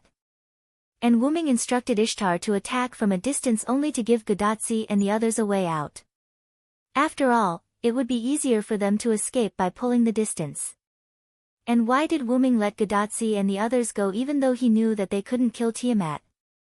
The second reason was that Wuming wanted to take advantage of this time to kill these 6 magical beasts. So no matter what, Wuming had to speed up during the time when Gadatsi and the others were away and try to kill these 6 magical beasts as quickly as possible. After all, it was impossible for them to defeat the magical beasts, and even the survival of Gadatsi and the others was a problem. So these 6 magical beasts must all be eliminated by Wuming. Even if they couldn't kill all of them, they had to leave a number that Gadotsi and the others could deal with before turning to deal with Tiamat. And next, Wyrm had to use the power of God to deal with this group of children of the Creator. And the first to bear the brunt was Ramu. Fear the one with wings. Evil people and powerful people, all fear me with wings. My wings will bring you curses. Evil people can't hit me. As the words were chanted, Wyrm's figure suddenly disappeared. However, in the next second, Wyrm's figure appeared in front of Ramu, who was standing among the other magical beasts. And Wyrm had already stretched out his right hand and grabbed Ramu's head. The speed brought by the phoenix incarnation wasn't something that magical beasts could react to. After all, the phoenix incarnation was related to time, so how could it let the other party react? In an instant, Wyrm came into contact with seraphic speed and chanted another word. I am the strongest, and I hold all the victory in my hands. No matter if it's a human or a demon, I will defeat any enemy who is in my way, Puchi. Like crushing a watermelon, Lachmu's head, which Wyrm was grabbing, was crushed by Wyrm's arm, which was filled with the power of a giant. Purple blood splattered everywhere, but not a single drop landed on Wyrm's body. Wyrm had already set up a telekinesis wall in front of him. Roar! Roar! Roar roar roar! Roar roar! Ramu's sudden death scared the other magical beasts. In their senses, Wyrm disappeared in an instant, Ramu's head exploded, and Wyrm appeared among the 5 magical beasts. Giant with unparalleled divine power, please help me, with the words, a giant golden arm attached to Wyrm's left hand. Then Wyrm suddenly turned around and waved the giant golden arm around, and the 5 magical beasts were suddenly thrown out. Looking at the 5 magical beasts standing on the sea of black mud and surrounding Wyrm turned off the giant incarnation, and the golden arm on his left hand disappeared. Thou hast violated the contract and brought evil to the world. Lord's Day, sinners will be punished. Then, holding Ramu's headless body, Wyrm began to chant again. Crush its back, dig out its tendons, bones, hair, and brain, and trample on its blood and mud. If I am the one who cannot get close to the darkness, I will follow the words of the Lord and destroy thee. Suddenly, something like a black hole appeared on Ramu's headless body. In an instant, the body was sucked into the black hole and disappeared.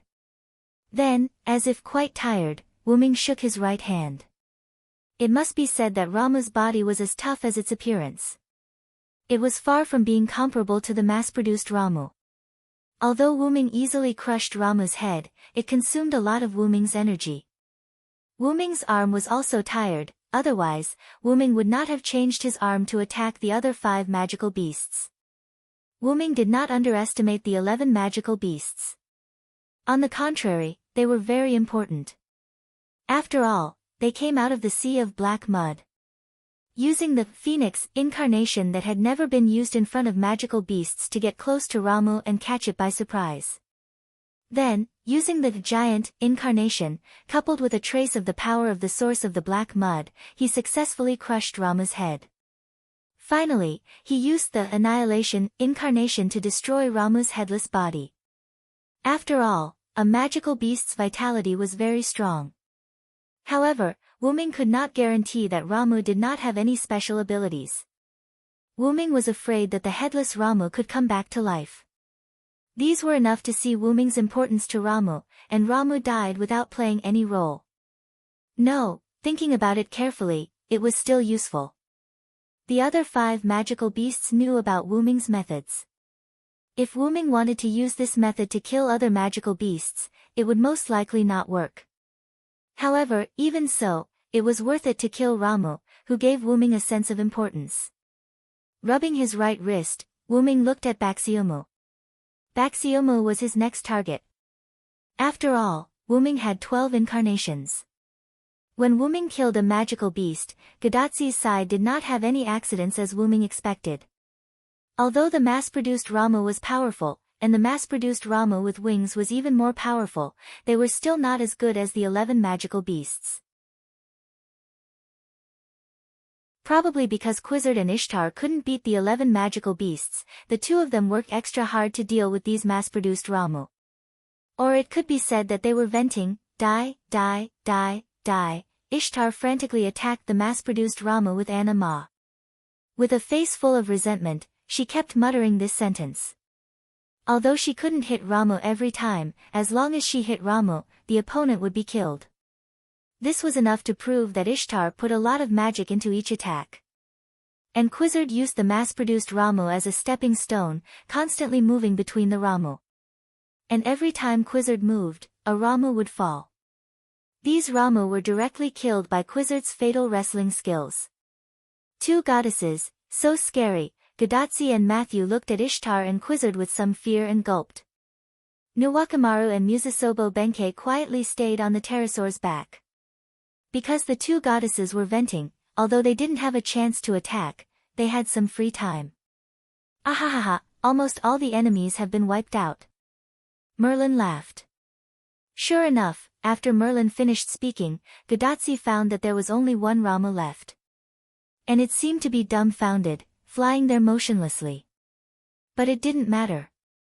Anyway, this Ramu had to face the two goddesses venting. When it finally reacted, it couldn't help but shudder.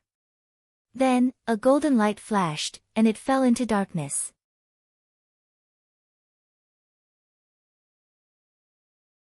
Chapter 1021. The last Ramu died after being attacked by the two goddesses. Ishtar, who couldn't find a target, stopped shooting, and Quizzard, who also couldn't find a target, returned to the back of her pterosaur. At this moment, everyone flew side by side. I'm in a good mood, that's right, the two goddesses smiled like goddesses. Gadatsi and Matthew couldn't connect the two goddesses at this moment with the previous two. Gadatsi simply changed the topic. I don't know how Assassin is doing. While talking, Gadatsi showed a trace of worry. After all, the 6 magical beasts were difficult to deal with for Ishtar and Quizzard, so it was natural for Gadatsi to be worried. Senpai, I believe that Senpai Villo will be fine. After all, he has always been very reliable. Matthew clenched his small fist and nodded to Gadatsi. In this regard, Ishtar also agreed. Matthew is right. That guy won't do anything that he isn't sure of. Since he chose to deal with the 6 magical beasts, he must have his reasons. Since Ishtar said so, I think Hyunryong will be fine. But I didn't expect you to have so much confidence in Hyunryong, then, Quizzard also interjected, but her tone was quite mocking. If I don't have confidence in him. But, if Hyunryong can be defeated so easily, I won't be unable to defeat him for so long in the past. Ishtar crossed her arms and looked proud. Everyone, now is not the time to quarrel. Nuwakamaru said something, but her face was a little ugly. Similarly, Musasobo Benkei, who was still silent, also looked a little ugly. We probably have a problem. At this time, Merlin, who was on the back of the pterosaur next to Gadatsi, suddenly pointed to the front. His expression was a little ugly.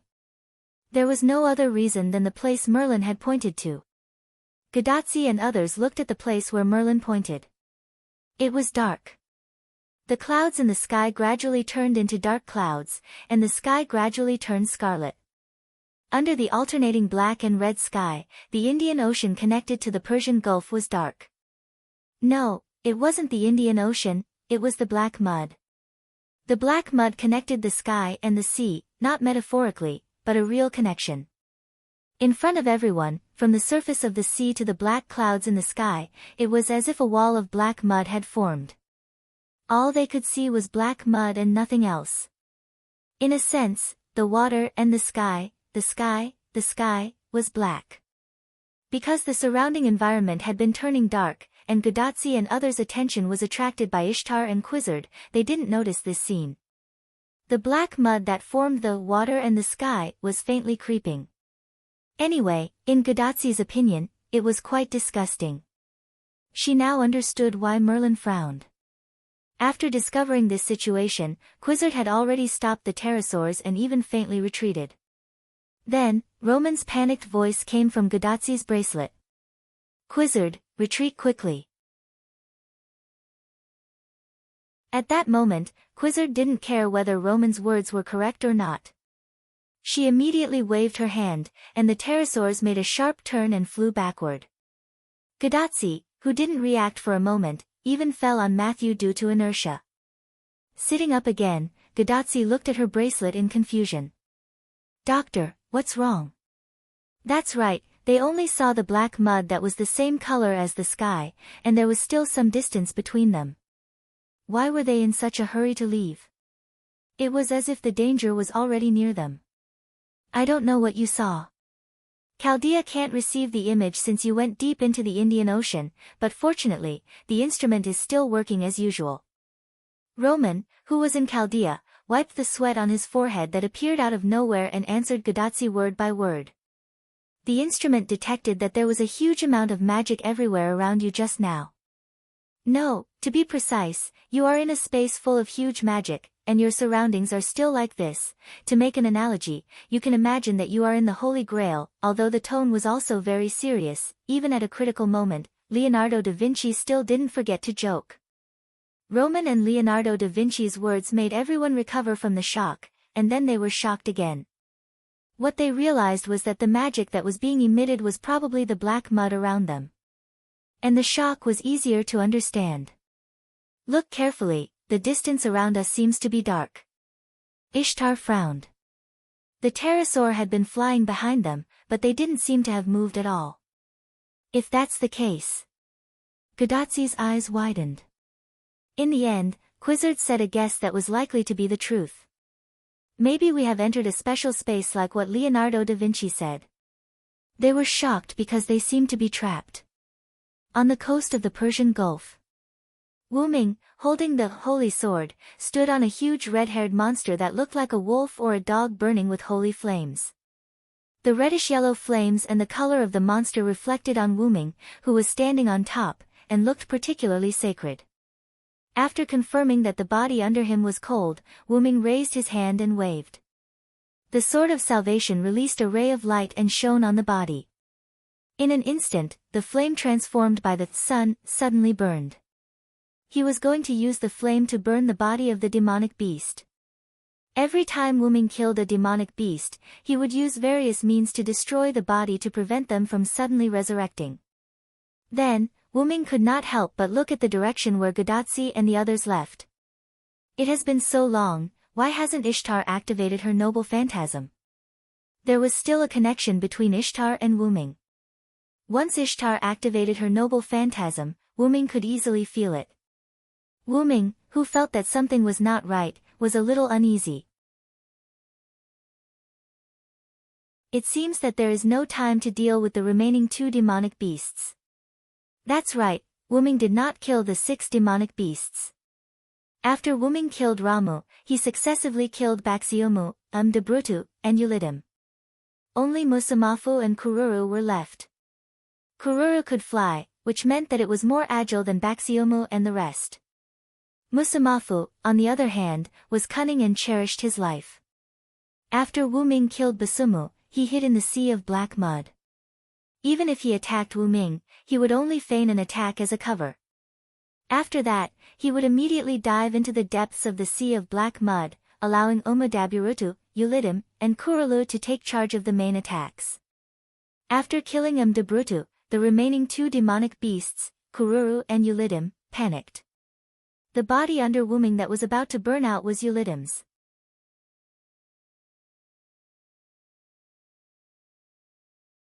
Chapter 1022. Wu Ming took advantage of the moment when Ulidim and Kururu were in a panic and captured Ulidim in one fell swoop. After fighting for a while, he directly used the Sun incarnation as his trump card to kill Ulidim. But unfortunately, Kururu also took the opportunity to sneak into the sea of black mud, and Musamafu no longer appeared after Wu Ming killed Deblutu. It was estimated that Musamafu had sneaked into a deeper place. At this moment, the sea of black mud still had some influence on Wu Ming, so Wu Ming couldn't go deep into the sea of black mud to find Musamafu and Kururu. In addition, Wu Ming noticed that something was wrong with Gadotsi, so he decided to let the 2 monsters go for the time being. He was going to see what happened to Gadotsi and Kururu first. However, at this moment, something unexpected happened to Wuming. The black-purple portal that was under his control suddenly opened automatically beside him. This made Wuming shocked and puzzled. Wuming learned this move from the game system when he transmigrated to another world. In other words, the portal was a unique move. Wuming also taught Demetrius the move system of Yggdrasil, but because Demetrius was a servant, Wuming couldn't be sure whether Demetrius had mastered the magic system of Yggdrasil. However, even if Demetrius had mastered it, she also promised Wuming that she wouldn't spread it out. So who opened the portal that appeared in front of Wuming? In the next second, Wuming got the answer. Brother Wuming. A delicate and excited voice came out from the portal, and then, a black-haired, white-robed figure rushed into Wuming's arms from the portal. Wuming instantly understood who came and hugged the person in his arms and rubbed her little head. The person who came was naturally Wuming's cute sister, Shitsuki Meiyu. Meiyu? Why are you here? Wuming was both puzzled and shocked. This was a singularity, and it was Mesopotamia in BC. Meiyu couldn't have come here. As for whether it was true or not, when Meiyu shouted, "Brother Wuming," Wuming knew that the Meiyu in his arms was not someone else. It was Brother Wuming's power that brought me here. Meiyu's cheeks were slightly red because of Wuming's touch, but she still enjoyed it, like a kitten. When Meiyu said this, Wuming suddenly realized that he did give his power to Meiyu. After Wuming got rid of Darius, the world of Meiyu and Ilya was safe. After that, Wuming left that world and used the black mud to find Gydia. When he left, Wuming asked the young Gilgamesh to give Meiyu the rank card with his power. It was a golden caster, magician, rank card. Although the crisis in Wuming's world had been solved by Wuming, and Meiyu would not have any trouble, Wuming still left his power to Meiyu just in case. After that, because of a series of involuntary things, Wuming was a little busy. During this time, he did not go back to see Meiyu. Wuming also gradually forgot that he gave Meiyu the rank card. My rank card suddenly became hot, and then I felt the summoning from the rank card. I thought it was Brother Wuming calling me, so I responded to the summoning. As a result, I appeared next to the blonde Rin and Osaka. God knows what Meiyu's expression was when she saw the blonde Rin and Osaka with Wuming's aura. Anyway, Meiyu only remembered that she was completely dumbfounded at the time. When Meiyu said this, Wuming understood everything. It was probably because Ereshkigal created a chain of summoning when she merged with Wuming's divinity. She inadvertently contacted Meiyu, who held Wuming's rank card, and Meiyu thought it was Wuming calling her. As a result, she came over in a daze. At this moment, Meiyu was a servant's body composed of a rank card and a spirit core, which was somewhat similar to Little Black. Little Black had already installed a magic converter in her body, and now she didn't need to rely on others to replenish her mana. But after all, she still had the body of a servant, unlike the body of an ordinary primary school student like Ilya and Meiyu. In the past, Wuming didn't have any means. Now, Wuming could use the power of the source to create a puppet body for Little Black that was 100% similar to the body of a primary school student. Meiyu's human body should still be in her world. Even if something happened to Meiyu in Wuming's arms, it wouldn't affect Meiyu's body. At most, it would cause the rank card to be scrapped. However, Wuming wouldn't let anything happen to Meiyu.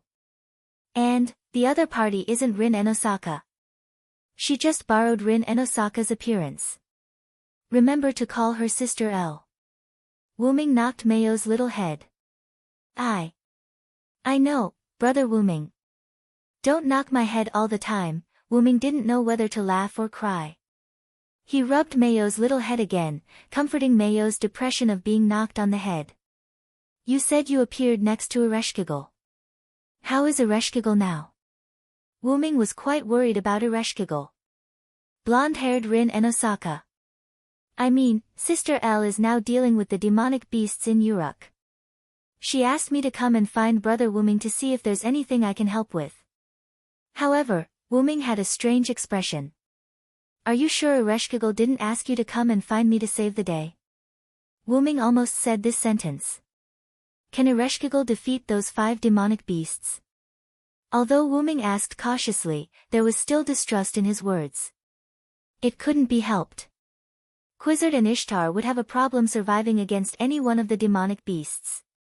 How could Ereshkigal defeat 5 demonic beasts? Meiyu pouted and was a little dissatisfied. Brother Wuming, don't underestimate Sister L. She directly locked the 5 demonic beasts in the underworld. Immediately, Meiyu described the whole process of the 5 demonic beasts attacking the Uruk. When the sea of black mud rushed to the Uruk, Meiyu cast the servant in the class card, which was Wuming's ability, Yggdrasil System's magic. She raised the ground and intercepted the sea of black mud.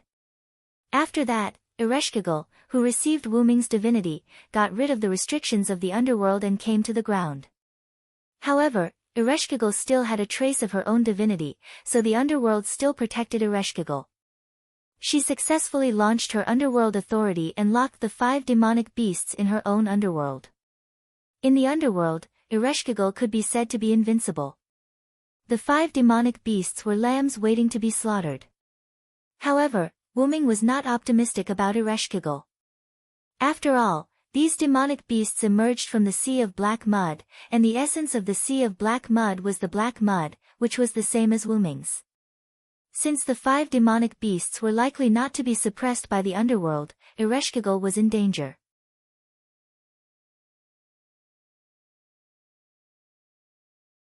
Chapter 1023. Wuming waved his hand, and a clay tablet unique to Uruk appeared in his hand. The clay tablet was covered with Lune runes, and these runes stored the words that Wuming wanted to say. Meiyu, immediately bring this to Gilgamesh, and then look for Ereshkigal.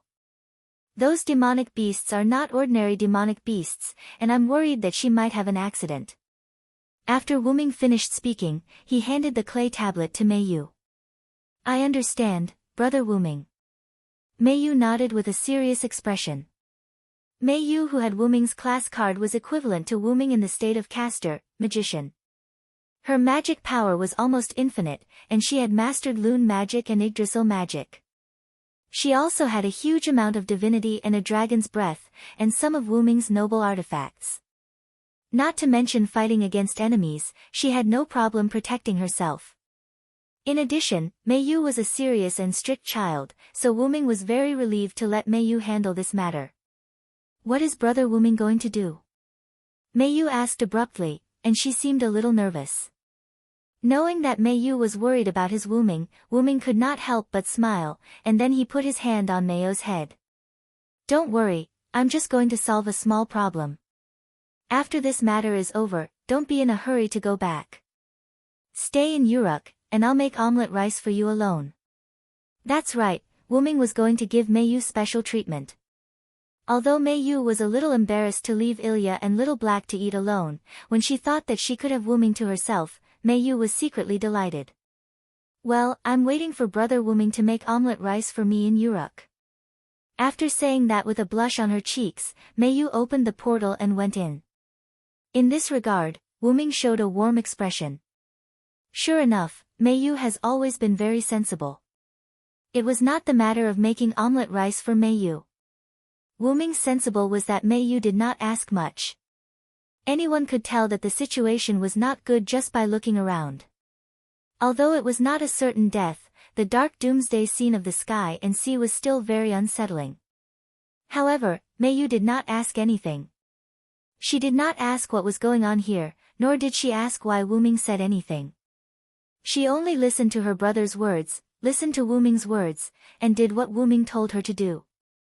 She was completely like an obedient sister who listened to her brother's words. Or perhaps, this was Meiyu's mature side. If it were Little Black, he might not be as good as Meiyu. If it were Ilya, it would definitely be worse. Ilya would most likely get to the bottom of it. If she did not do that, Ilya would definitely be distracted or absent-minded. As if imagining Ilya's embarrassed look, Wuming could not help but smile. For the sake of Beauty Tour, for the sake of Ilya and Blackie who aren't here, I have to work harder. After Wuming finished speaking, he landed on the black mud sea and sat on the surface of the sea. First of all, I need to confirm whether Gudatsi and the others are safe. As Wuming said, he raised his arm and turned the back of his hand to himself. Some red marks were clearly visible on the back of Wuming's hand, which was the magic power crystal of Ishtar's command spell that had been used up before. Although it was said to be a command spell, it did not have most of the effects of a command spell. It only had the effect of replenishing the magic power of the servant. Moreover, after these command spells were used up, they could be replenished through the magic power in the body, but they had not been used, so Wuming did not replenish them. And now, it was the time to use them. Wuming's raised hand suddenly clenched into a fist. The originally sparse red marks on the back of his hand suddenly solidified, forming 3 scarlet command seals that resembled a bow and arrow, yet also resembled a pair of wings. Wuming replenished his magic power. After that, Wuming began to issue orders to Ishtar. By the command curse, O goddess of fertility and war, restore your magic power to full. By command spell, mistress of heaven, restore your magic power. By the command of the curse, Ishtar, release your noble phantoms and break through the predicament. That's right, Wuming used all the command spells in one breath. Although there were 3 command spells, their function was only to replenish Ishtar's magic power. The first command was to replenish Ishtar's magic power. The second command was to make Ishtar's body overflow with magic power.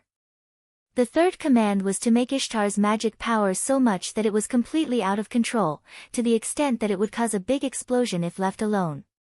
In this way, the effect of Ishtar's noble phantoms would be several times the original, or even more than 10 times. After all, this was not a game, doubling was not just multiplying by 2, and multiplying by several times was not just multiplying by several. In this way, Wuming believed that Ishtar's noble phantoms would be able to affect the surrounding environment. With this, Wuming would be able to find them. Sure enough, a few seconds after Wuming gave the 3 orders, a light that resembled a falling star appeared in a certain direction. Then, there was a big explosion. On Gudatsi's side, after the big explosion caused by Ishtar's noble phantoms, Matthew put away his noble phantoms, revealing a few pterosaurs and a few people on their backs. Just now, everyone was still thinking of a way to get out, but Ishtar suddenly panicked and shouted for Hyunryong. Then, she released her noble phantoms that seemed to be many times stronger. After Ishtar's attack was released from Anna's horse, Matthew also activated his noble phantoms and successfully blocked in front of everyone, blocking the aftershock. TSK, TSK, TSK. Ishtar is indeed powerful. She can release such a powerful attack. Merlin sighed as he watched from the side. He did not care about what Ishtar, who was lying on Gudatsi's pterosaur, was thinking. Damn it. Hyunryong.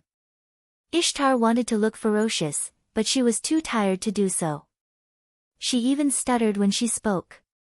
Ms. Ishtar, are you all right? Matthew looked at Ishtar with concern. However, Gudatsi interrupted. Matthew, you blocked the big explosion just now. Are you hurt? Matthew shook his head. I'm fine, Senior. Ms. Ishtar's noble phantoms were launched far away. I only blocked the aftershock. But just the aftershock alone scared me. Quizzard was the one who spoke now. I didn't expect Ishtar to release such a powerful attack. If there were levels, Ishtar's attack could be categorized as EX, it's all virtuous. Dragon. That guy. Ugh. Ishtar tilted her head and stopped talking. She was so tired that she couldn't take it anymore. Ishtar's body almost exploded after 3 times of mana replenishment. If Ishtar did not release her noble phantoms quickly, Gudatsi and the rest would have been dead by now. Even after releasing her noble phantoms, Ishtar did not feel good. She was still weak. Therefore, it was not unreasonable for Ishtar to gnash his teeth at Wuming.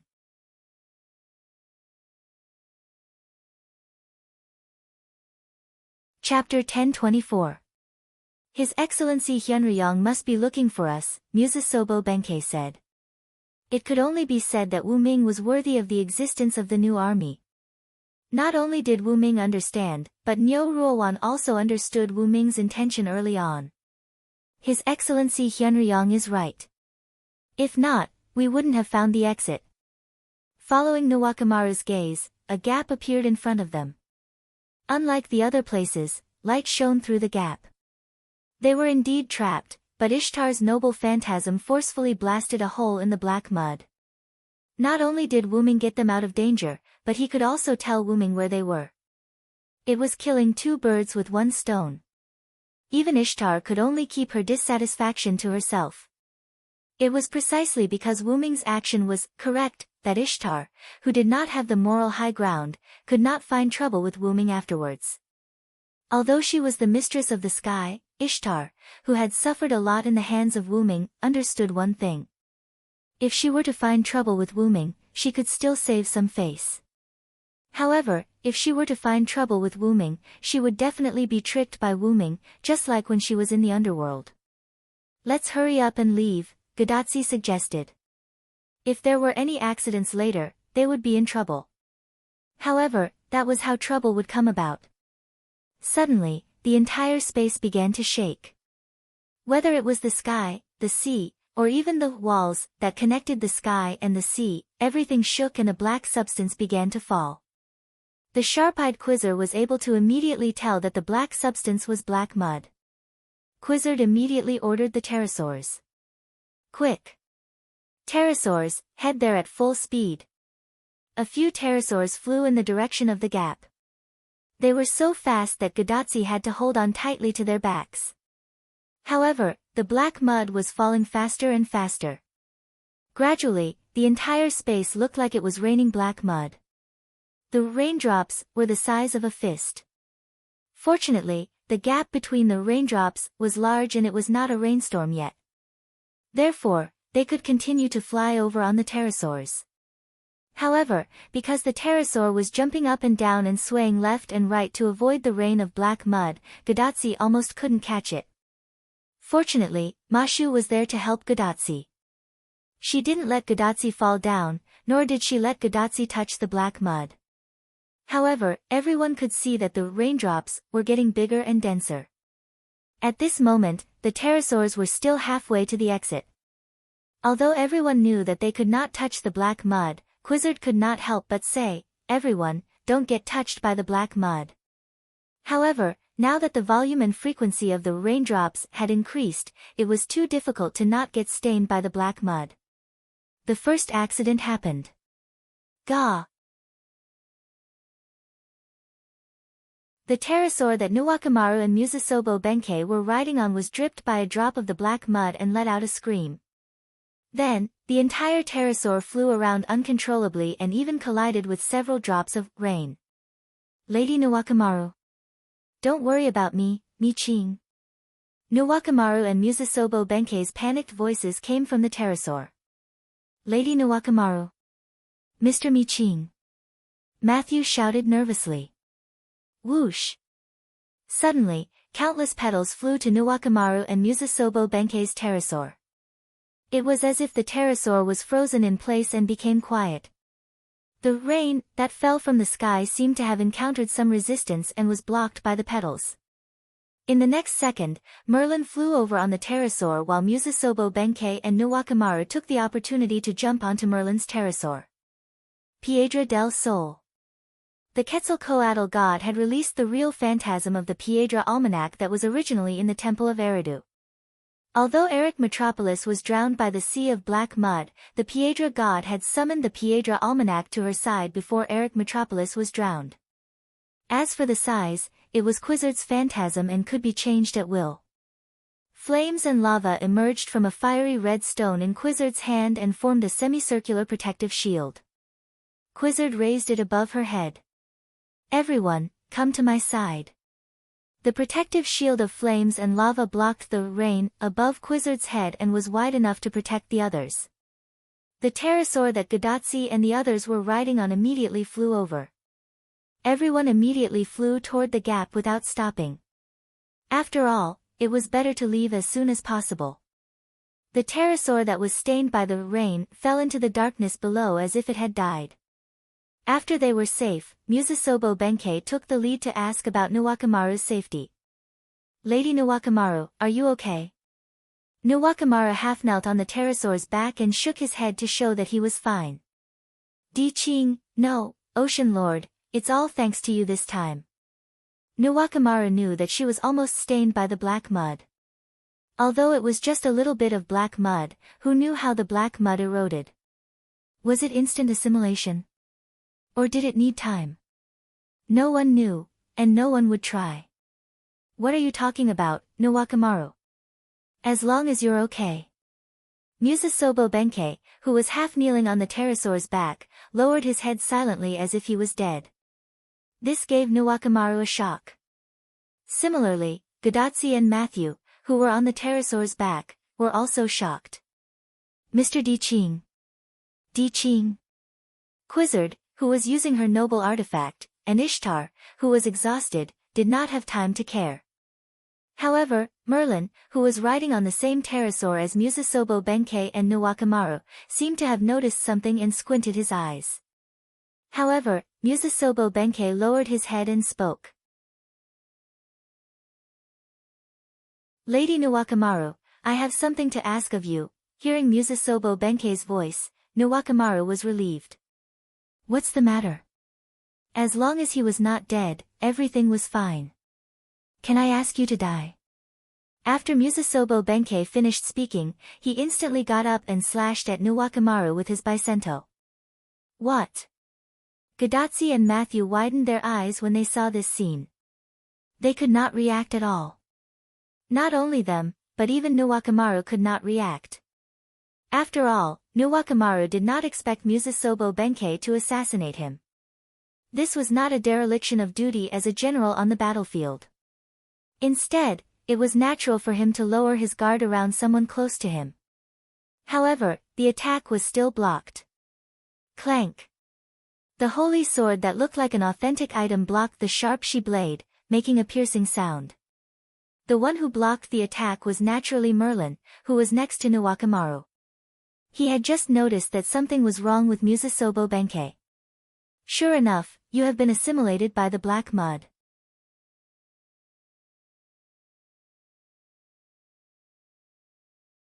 Chapter 1025. Following Merlin's words, everyone looked at Musasobo Benkei, who was holding his Bicento and preparing to slash. Musasobo Benkei's skin was originally the color of a dead person, and his thick eyelids were not something a normal person could have. But at this moment, Musasobo Benkei did not look like a normal person. Black lines could be vaguely seen on Musasobo Benkei's skin like tattoos, and a chaotic aura filled Musasobo Benkei's body. And at the back of Musasobo Benkei's neck, there was an obvious black mark. It was the mark of the black mud after it dried up. There was no doubt that he had been stained by the black mud when the pterosaur lost control. I didn't expect the black mud to be able to assimilate instantly. Merlin frowned, then used his sword to lift Musasobo Benkei's Bicento, then stabbed at Musasobo Benkei. However, Musasobo Benkei jumped off the pterosaur's back and stood on something black, bathing in the rain of black mud. It was a pterosaur, a black pterosaur. It was the pterosaur that had fallen below and was eroded by the black mud. This is really surprising. I didn't expect Sir Merlin's swordsmanship to be so outstanding. Merlin's move was not easy to block, so Musasobo Benkei chose to retreat. Senior, please be careful. Matthew, who reacted at this moment, immediately held his shield in front of Gadatsi and Ishtar, and looked warily at Musasobo Benkei, who was standing on the black pterosaur. Quizzard knew what had happened, but she did not move and maintained her lava shield. However, the pterosaurs collectively sped up again. They had to leave the range of the rain of black mud first, or they would be in an extremely disadvantageous situation no matter what they did. Musasobo Benkei went from, the pterosaur lost control due to the black mud, to, assassinating Nuwakamaru, in less than 10 seconds. There was no doubt that he had been assimilated by the black mud, or Tiamat's authority, in these 10 seconds or even shorter. To be honest, this assimilation speed scared Quizzard. How could there be such an exaggerated ability in this world? Quizzard did not know that Tiamat's ability was most likely strengthened by the black mud, so she could only be amazed. He wasn't sure if the assimilation speed had anything to do with one's strength, but he was afraid that he would be done for once he was infected. Therefore, he had to leave the range of the rain of black mud. However, the black pterosaur, at the same speed, at the same time, the pterosaur was not far behind Nuwakamaru's. At this moment, Nyo Ruoan spoke. When Nuwakamaru's state of mind was unusually good. She did not break down because of Musasobo Benkei's assimilation. Instead, she talked to him very calmly. Merlin silently took a few steps back, leaving space for Musasobo Benkei and Nuwakamaru to talk. The moment I asked you about your situation, I felt the existence of Mother. That is the supreme truth, the true Buddhist kingdom that saves all living beings from suffering. When he said this, Musasobo Benkei was clearly a little excited. No, it should be crazy. Lord Nuwakamaru, I want you to return to Mother's embrace with them, and you should be in front of them. Unfortunately, you were stopped by Sir Merlin. As if he had really missed something important, Musasobo Benkei shook his head regretfully. Stay here and let this penniless monk send you to see Mother. With that, Musasobo Benkei raised his hand and grasped at the gap. Countless black mud filled the gap. The gap began to heal quickly. At this moment, Musasobo Benkei could actually control the black mud. This gave everyone a fright. It was not easy to open a gap in this black mud space. Once it closed, who knew how to get out? It was hard to say whether Wuming could find them again. Everyone, come to my side. Quizzard called out to the crowd.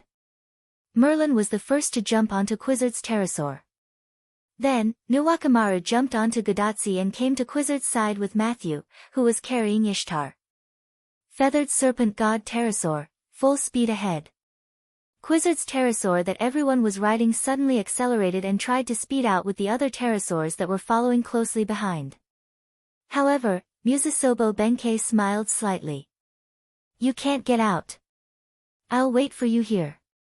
Indeed, as Musasobo Benkei said, when everyone was still a short distance away from the gap was almost closed. However, just when everyone was helpless, a black-purple ripple suddenly appeared in front of the pterosaurs that were flying at high speed. The pterosaurs, Gadatsi, and the others plunged into it and the portal immediately closed. Seeing this scene, Musasobo Benkei could not help but frown. His Excellency Hyunryong. At this point, the gap was completely closed without a single gap.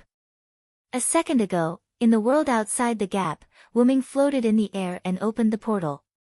In an instant, a few pterosaurs that were not small flew out. Then, Wuming instantly closed the portal. I've finally found you. Wuming looked at Gadatsi and the others who were on the pterosaur's back. Assassin, you're finally here. Gadatsi's face lit up with joy. I arrived just in time. If I was any later, I wouldn't have been able to save you. When Wuming arrived, he happened to see Gadatsi and the others flying toward him in the darkness. He saw that there was a gap that was rapidly closing, so Wuming directly opened a portal on the path that the pterosaurs had to pass through. That was how he managed to save Gadatsi and the others. I understand the situation now. You guys can return to Uruk first. Leave the rest to me. When Wuming saw Musasobo Benkei standing on the back of a black pterosaur, he guessed that he was probably assimilated by the black mud.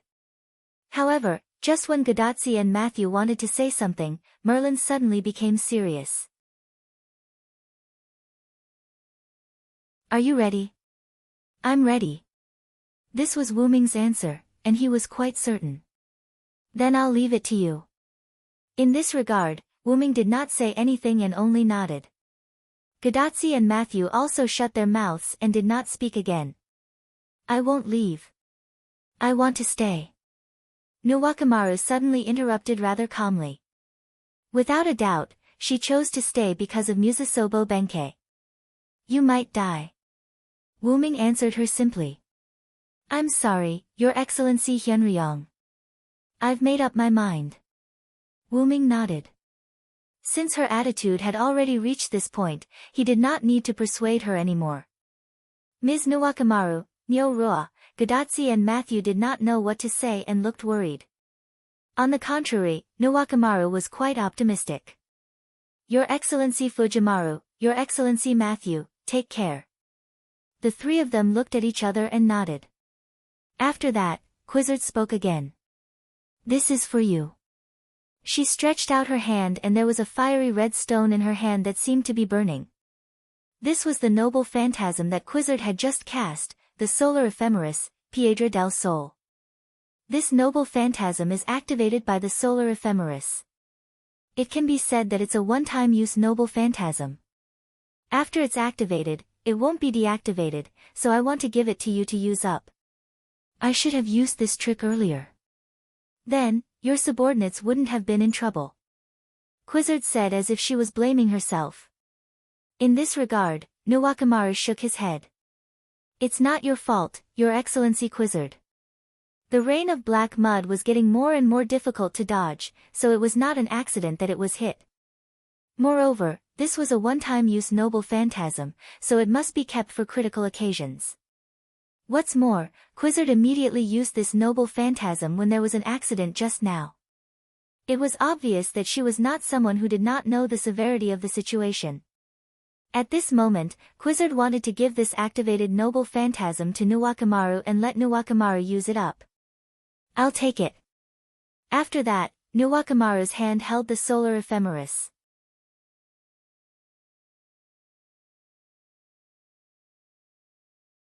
Chapter 1026. Wuming opened the portal to Uruk and let Gadatsi and the others go back. Before they left, Ishtar, who had recovered a bit of strength, complained to Wuming, as if Wuming had done something to her. After closing the portal quickly, Wuming looked at Nuwakamaru, who was not present. At this moment, Nuwakamaru's right hand was clenched into a fist, and smoke was coming out of it. That was the sign that the solar ephemeris was causing damage to Nuwakamaru's body, or rather, the spirit base. You really don't have to do this. Wuming spoke again, although he knew it was useless.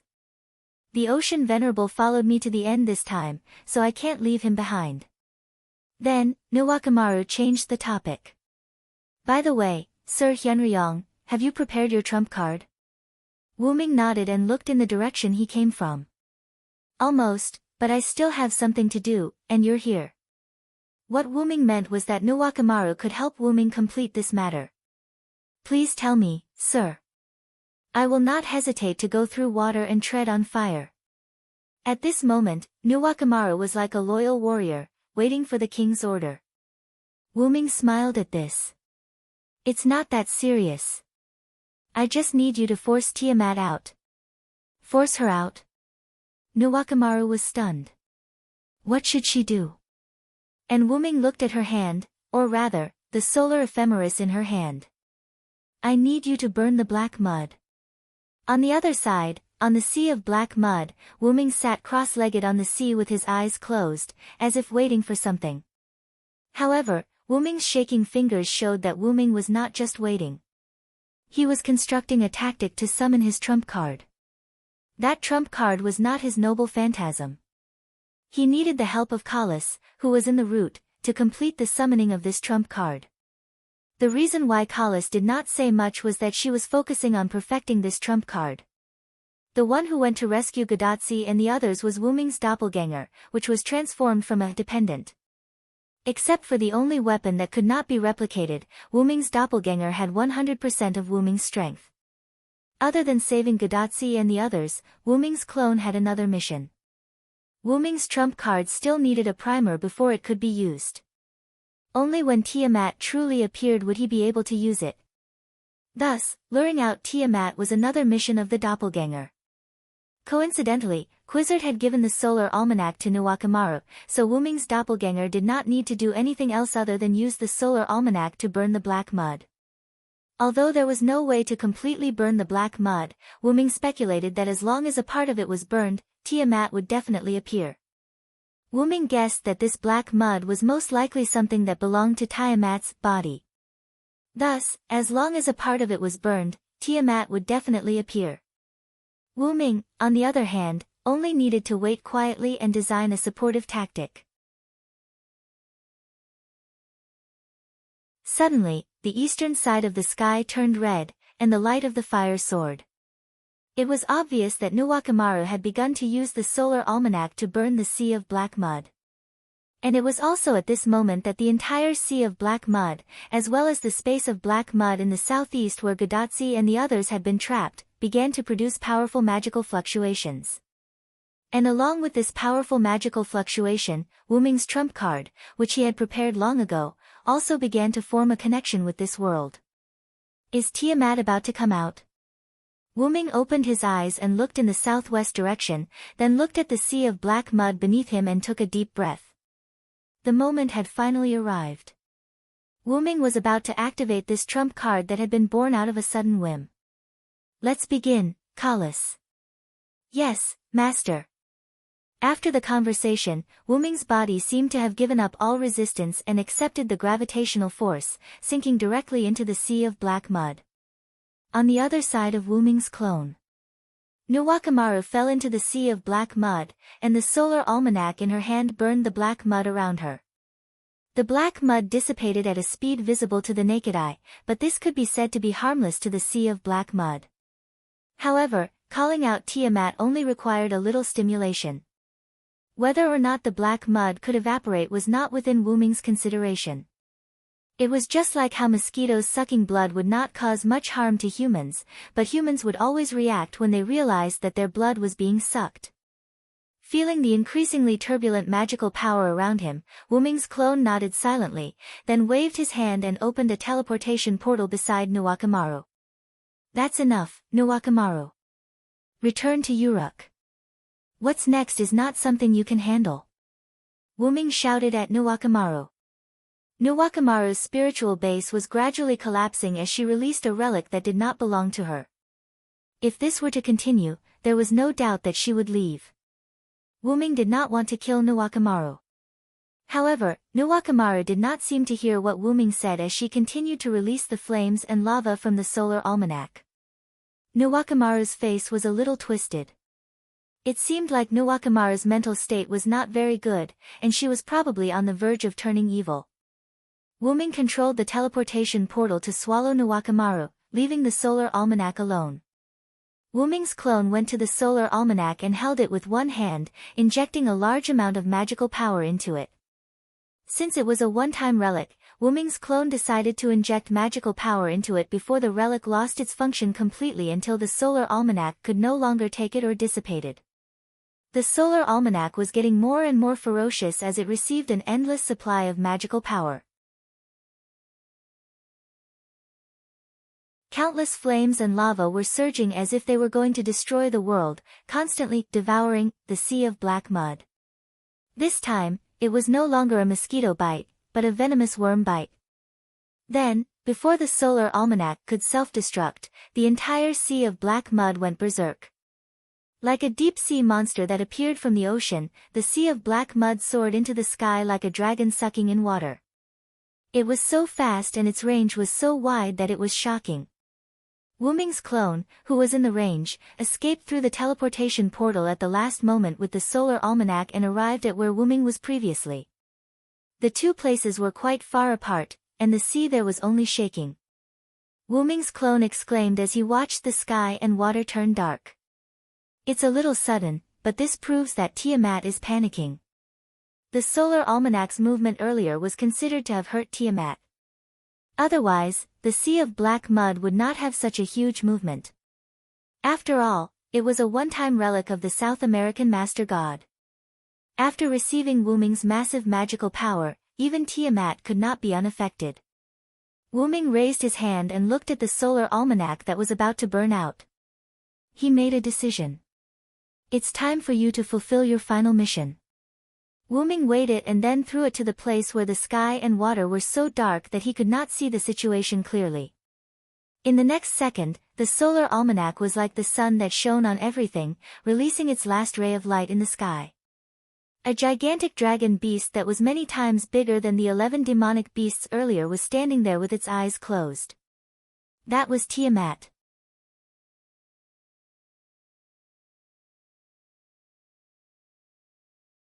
Chapter 1027. Tiamat's body was covered with black mud. At a glance, it was pitch black without any extra color. Her 4 limbs were on the ground in the posture of a beast, and only her mouth was faintly visible with an exaggerated degree of crack. This oppressive feeling, as expected of the goddess of creation. Wu Ming's doppelganger's tone was full of emotion. It couldn't be helped. Anyone who saw this scene would feel the same way, such as Gudatsi and the others who were far away in Uruk. Because of Wu Ming's vigilance, the 5 magical beasts trapped in Ereshkigal's underworld didn't do anything. After Mayu brought the letter to Gilgamesh, Gilgamesh allowed Mayu to take part of the combat power to the underworld to investigate. After that, Mayu took Enkidu, Fan Baba, and Zhuge Kong Ming, who rarely came out, to the underworld. According to Zhuge Kong Ming's idea, he restudied the seal of divine right, Dinger, and wanted to find a magical beast to test it out. The 5 magical beasts were indeed as Wu Ming said, the underworld didn't restrict them. Ereshkigal almost failed. Fortunately, Mayu arrived with reinforcements, and Zhuge Kong Ming's new seal of divine right, Dinger, was also verified.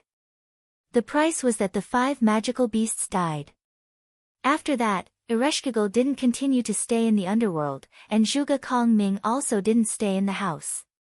At this moment, everyone, including Ereshkigal and Zhuge Kong Ming, and those who returned to Uruk, gathered on the southwest city wall, looking at Tiamat's figure in the distance, which was illuminated by the solar calendar stone.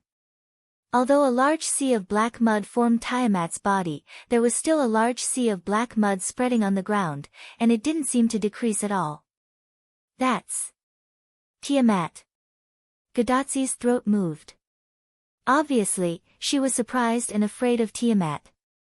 Even Quizzard, Ishtar, Ereshkigal, and other goddesses felt a trace of fear. It was enough to show how powerful Tiamat's deterrence was. Tiamat appeared in the depths of the Persian Gulf, which was the Indian Ocean region. It was thousands of miles away from Uruk city. However, even so, because of Tiamat's huge body, Gudatsi and the others could see Tiamat from Uruk. Before this, everyone in Uruk was ordered by Gilgamesh to stay in their homes or temporary residences to pray. They were not allowed to go out and ignore anything that happened outside. Therefore, Tiamat's appearance didn't cause any panic among the humans in Uruk. That's right. That huge dragon beast is the creation mother of Mesopotamia, Tiamat. Merlin walked to the front as a commentator. Tiamat's body was used to create the world, which means that her body must be huge. However, this size is beyond my imagination. Roman's sarcastic voice came from Gudatsi's bracelet. However, now wasn't the time to talk about this, right? How were they going to fight such a huge Tiamat god? Doctor, can you still track Assassin's location? Before thinking about how to fight Tiamat, Gudatsi was first worried about Wu Ming. No. It's too far away. Plus, the black mud has a disruptive effect. There's no way to detect Hyunryong's location. However, at this moment, a young voice came into everyone's ears. Brother Wu Ming is fine. Mayu looked into the distance with eyes full of trust. Although everyone was baffled by the fact that she was Wu Ming's sister, Mayu's aura was indeed Wu Ming's. It couldn't be faked. Brother Wu Ming saved my world and Ilya's world. At the same time, he also saved me, Ilya, and Blackie. Brother Wu Ming saved everyone. This time, I believe that Brother Wu Ming will also save everyone. That was the trust between Mayu and Wu Ming. As soon as those words came out, everyone was no longer worried about Wu Ming. Even their fear of Tiamat was reduced a lot. Following this atmosphere, Merlin, who acted as a commentator, spoke again. The beast of original sin has appeared. The human's evil will lead to the appearance of the crown servant. In addition, the appearance of one evil will lead to the birth of another evil. The crown servant has already appeared. The next thing to be born is a new human's evil. Thus, to fight against the beast of original sin, Merlin's words were ethereal and deeply rooted in people's hearts. The entire Uruk seemed to have heard it, including Gudatsi and the others beside Merlin. In the next second, reflecting Merlin's words, the crown servant has already appeared. A bell sounded out of thin air. Dang, dang, dang, Gadotsi and Matthew couldn't help but shiver. In the next second, an old man wearing a tattered linen and a hood stood in the middle of the crowd. Huh? Gadotsi and Matthew were shocked. Although the others were shocked by the old man's infiltration method, they didn't show anything because they were used to not showing their emotions. Obeying the will of heaven, the crown assassin, Hassan Sabah, gives the opportunity to live from death. The old man's words were old but full of confidence. Gadotsi, Matthew, and Roman and Leonardo da Vinci in Chaldea were all surprised. This old man was the first Hassan that Gadotsi and the others had asked to see at the Azrael temple. Come on, the evil that represents the opposite of the crown, the existence that has inherited the name of the beast, the apex of evil in the human fire worship sect, the three-headed demonic dragon, appear here. The entire sea of black mud was turbulent, and the source of the turbulence was near the coastline of the former Persian Gulf. In the next second, the turbulence increased, and Uruk city was affected as if there was an earthquake. Then, a huge pure white figure leaped out of the sea of black mud, hovered in the sky a few times, and dispelled part of the black clouds before landing on the sea of black mud. It was a behemoth that was not inferior to Tiamat, but its color was completely opposite to the dark Tiamat. This behemoth was pure white. Like Tiamat, it was like a beast with 4 limbs on the ground, and a pair of folded gray wings on its back. In addition, this pure white behemoth had 3 heads, with a pair of dragon horns on the middle head, a crown on the left head, and nothing on the right head. It seemed lifeless as its head drooped. In addition, the pure white behemoth was holding 2 demonic beasts that were larger than humans in size. They were Musu Maf and Kururu, who had escaped. The black beast and the pure white beast stood opposite each other with their eyes closed as if waiting for an opportunity. That is. In response to Gadotsi's question, Merlin, as the commentator, continued to speak. One of the evil points in the Persian fire worship sect's mythology, the 3-headed demonic dragon that once destroyed half of the world, Az-Dahaka, has now appeared as another human evil beast.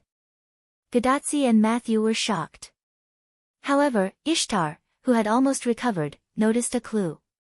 She realized that she had seen the 3-headed demonic dragon's middle head before. Wait. Is this 3-headed demonic dragon transformed by Hyunryong? Hey! Gadotsi and Matthew looked at Ishtar in disbelief. Look, the 3-headed demonic dragon's middle head is basically the same as the head of Hyunryong's dragon body, isn't it? Everyone looked at the place where Ishtar pointed. Gadotsi, Matthew, Quizzard, Leopard Man, and Anna had never seen Wuming's dragon body, so they were not sure. However, Gilgamesh and Nuwakamaru definitely knew. When Wuming transformed into his dragon body and fought with Gorgon, although they were still far away, Nuwakamaru, as a servant, must have some impression of it. However, the only ones who knew the most were Merlin, the cheater, and Enkidu and Funbaba, who had always been by Wuming's side. Immediately, Enkidu spoke. That's right, that human evil is indeed Hyunryong Sama's transformation. It was summoned by Crown Assassin and another human evil. Human evils were attracted to each other. When a human evil appeared, other human evils would appear in turn. This was destined. And Crown Servant, as the suppression mechanism of human evils, would naturally appear together with human evils. In other words, where human evils appeared, there must be Crown Servant, and where Crown Servant appeared, there must be human evils. However, this became a contradiction. In the end, did the Crown Servant appear first, or did the beast appear first? Wuming relied on Crown Assassin and the double primer to successfully appear as a Crown Servant. And as the carrier, naturally, was the 3-headed demonic dragon Az-Dakaha's body that Wuming obtained from the box world.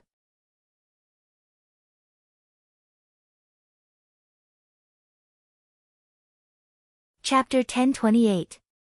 Back then, when Wuming inherited Az-Dakaha's human final trial identity in the box and returned to the root, Wuming suddenly had the idea of transferring the human final trial identity to Az-Dakaha's body. It was not to revive Azdakaha, but to reconstruct a new body based on Azdakaha's body to act as the human final trial's absolute evil. When Wuming entered the Mesopotamia singularity, his spiritual base was forged from Azdakaha's body. Kalas continued to perfect and refine the concept of the human final trial in the root, adding the concept of the human final trial identity to Wuming's spiritual base created by Azdakaha. However, later on, after realizing that the enemy was the human evil, Wuming had a new idea, to use the human evil's identity to appear. Merlin also said that the human evil and the crown servant were attracted to each other. If one existed, the other would exist. Likewise, the human evil and the human evil would also attract each other.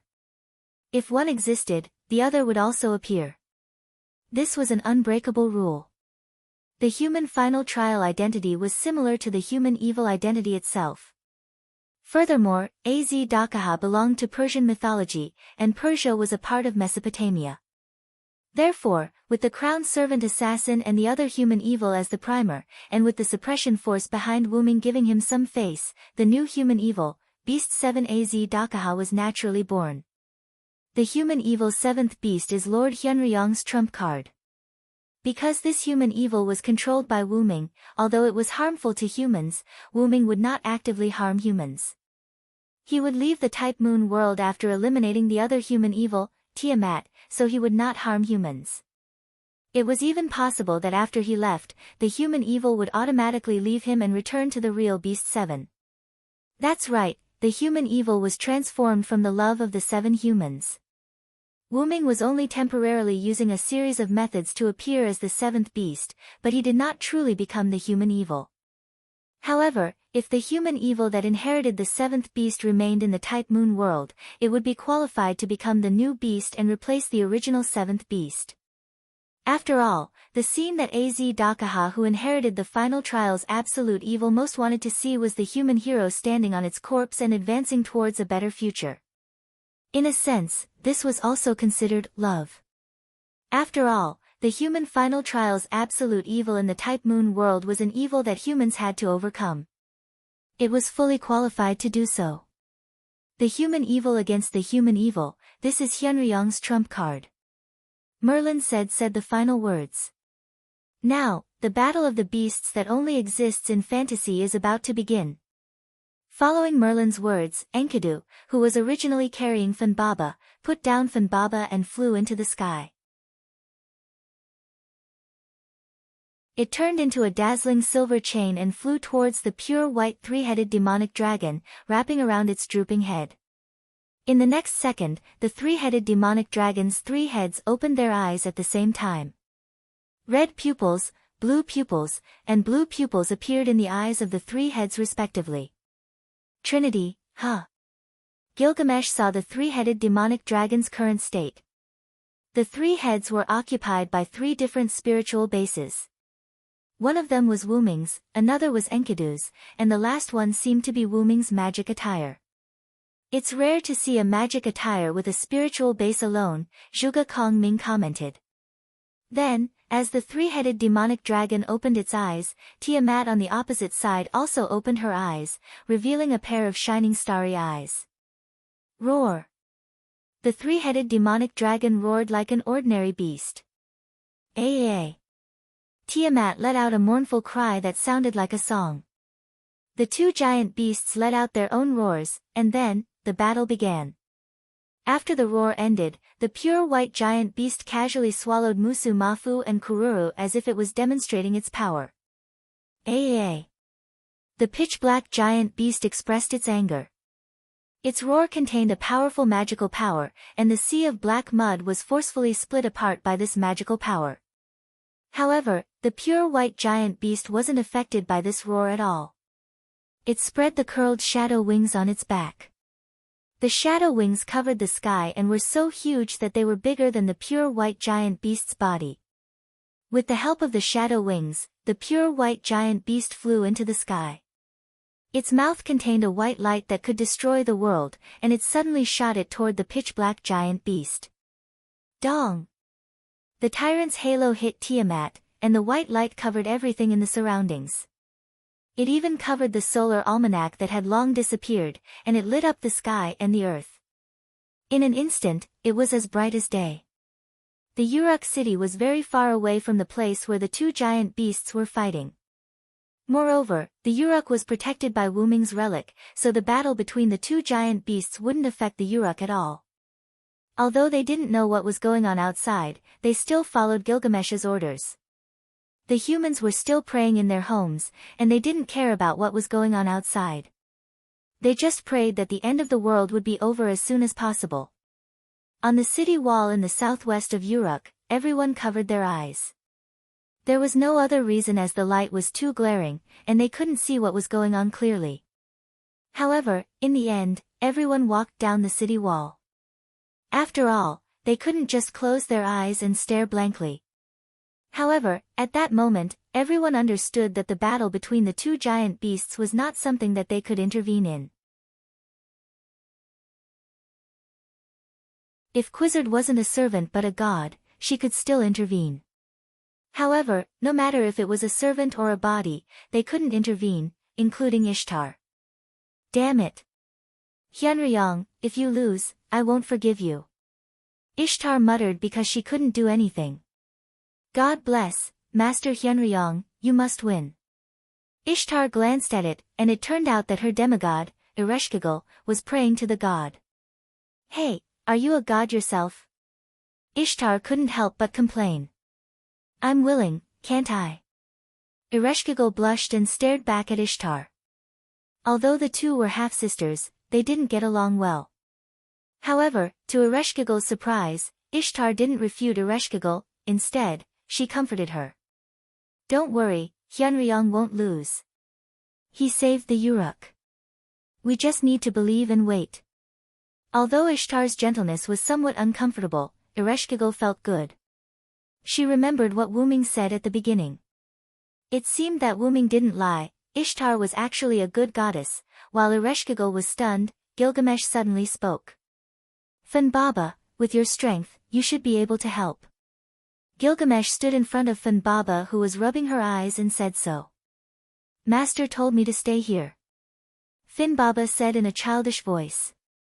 Gilgamesh raised his eyebrows, but then Gilgamesh realized why Wu Ming asked Fun Baba to stay here. So that's how it is, you are also a crown. Gadotzi and Matthew were surprised.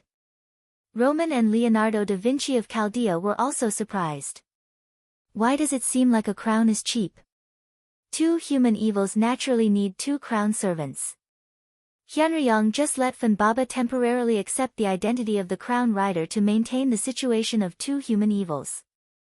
Once Fun Baba uses her power, the power of the crown rider will be lost. In short, he used the contradiction between crown servants and human evils. The first thing to know was that there was no rule that the number of human evils needed to be the same number of crown servants. Originally, the crown assassin appeared because of Beast 2, but the crown assassin was used by Wu Ming to pair with his own Beast 7. As a result, the second beast lost its corresponding crown servant. As a result, there must be another crown servant to maintain the balance. Wu Ming must maintain this state so that the contradiction will not be broken and he can continue to exist. At this moment, Wu Ming was not the real Beast 7. He could only use this method to make himself appear. Hearing Merlin's clear and logical analysis, everyone was enlightened. However, there was something that Merlin didn't understand. Merlin could understand why the first Hassan cooperated with Wu Ming's action. After all, the two had met before. But what about Fun Baba? She was neither a servant nor a human. How could she take on the title of rider? The reason was that the suppression force was Wu Ming's backer. He temporarily put the title of rider on Fun Baba without the slightest pressure. Wu Ming paid the price anyway. During the acceptance of the title, Fun Baba couldn't use her power. However, Merlin would never know the answer.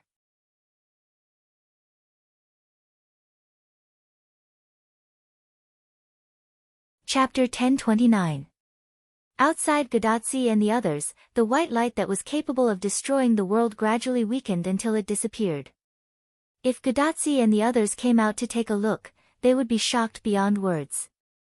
This was because the black mud that originally covered the ground had completely disappeared after the white light dissipated. No, it didn't disappear. It had been destroyed by the white light that had destroyed a third of the world. The hegemon's halo, Farina, contained an inheritance that could destroy a third of the world. It was known as the strongest gift of the Flash faction in the Box Garden world, and could be said to be AZ Dakaha's proudest move. This was because this move was the manifestation of the three-headed dragon's inheritance that had destroyed a third of the world. It was a move that completely belonged to AZ Dakaha. Unfortunately, Wuming's spiritual base had fused with AZ Dakaha's body. This move that he was so proud of also belonged to Wuming. Wuming had used the ability to destroy a third of the world to choose to destroy the black mud that had covered half of Mesopotamia. Logically speaking, even the hegemon's halo shouldn't be able to destroy half of the black mud in one go. However, this was the black mud of the origin. Wuming only needed to add the power of origin to the hegemon's halo, and it was like a hot knife cutting through butter. It was very easy to destroy the black mud that had come ashore. Even the black clouds in the sky dissipated, revealing the sun in the west. The long period of black clouds caused people's perception of time to become blurry. Even day and night were somewhat blurred. For example, when the solar ephemeris acted as the sun to reflect Tiamat's figure, Gadatsi and the others thought that it was night. Wuming was also one of the people who had such a misunderstanding. Is the day almost over? The three-headed dragon's head with large dragon horns looked at the sun that had already moved to the west and sighed. This head belonged to Wuming. He hadn't done anything, but he realized that more than half the time had passed. Looks like tonight is going to be a sleepless night. Wuming, who was flying in the sky, looked down again. Because Wuming had removed the black mud that surged onto the land, the seawater observatory along the Persian Gulf coast reappeared. However, the lighthouse-like observatory had been broken down in the middle, and the collapsed part was nowhere to be seen. No longer paying attention to the collapsed observatory, Wuming landed on the coast of the Persian Gulf and folded his wings. The black mud on the land had indeed been cleared away by Wuming, but the black mud in the sea was not reduced at all. At this moment, from the Persian Gulf to the Indian Ocean in the distance, the sea surface was pitch black and looked quite muddy. There was basically no seawater, only black mud. After all, the tyrant's halo had destroyed one-third of the world. Wuming's ability to wipe out half of the black mud on the continent was already a rare effect. As for wiping out the entire ocean of black mud, Wuming was temporarily unable to do so. This was because the entire Persian Gulf and the Indian Ocean connected to it had turned into black mud, and the Indian Ocean could even be called the Black Mud Ocean. As for Tiamat, she was not dead anyway. She was probably thrown into the sea of black mud by Wuming's halo. Just as Wuming was vigilant, a melodious sound wave came from the sea. Aa. The three-headed dragon immediately spread its shadow wings, including itself, to block the sound wave. It suddenly spread its wings, and the shadow wings instantly dispersed the sound wave. Master, in the myths, Tiamat didn't have many special abilities, but she was quite good at spirit of speech. The head on the left of the three-headed dragon with a crown suddenly spoke. This was the head controlled by Kalis. Mother is the mother goddess of creation. She doesn't need or have many abilities. Her body is her strongest weapon. This time, it was the head on the right of the three-headed dragon that spoke. This was the head controlled by Enkidu. Indeed. With her huge dragon body, just a casual attack from her is filled with power. In addition to her almost unbeatable authority, she doesn't need any extra power at all. Wuming nodded.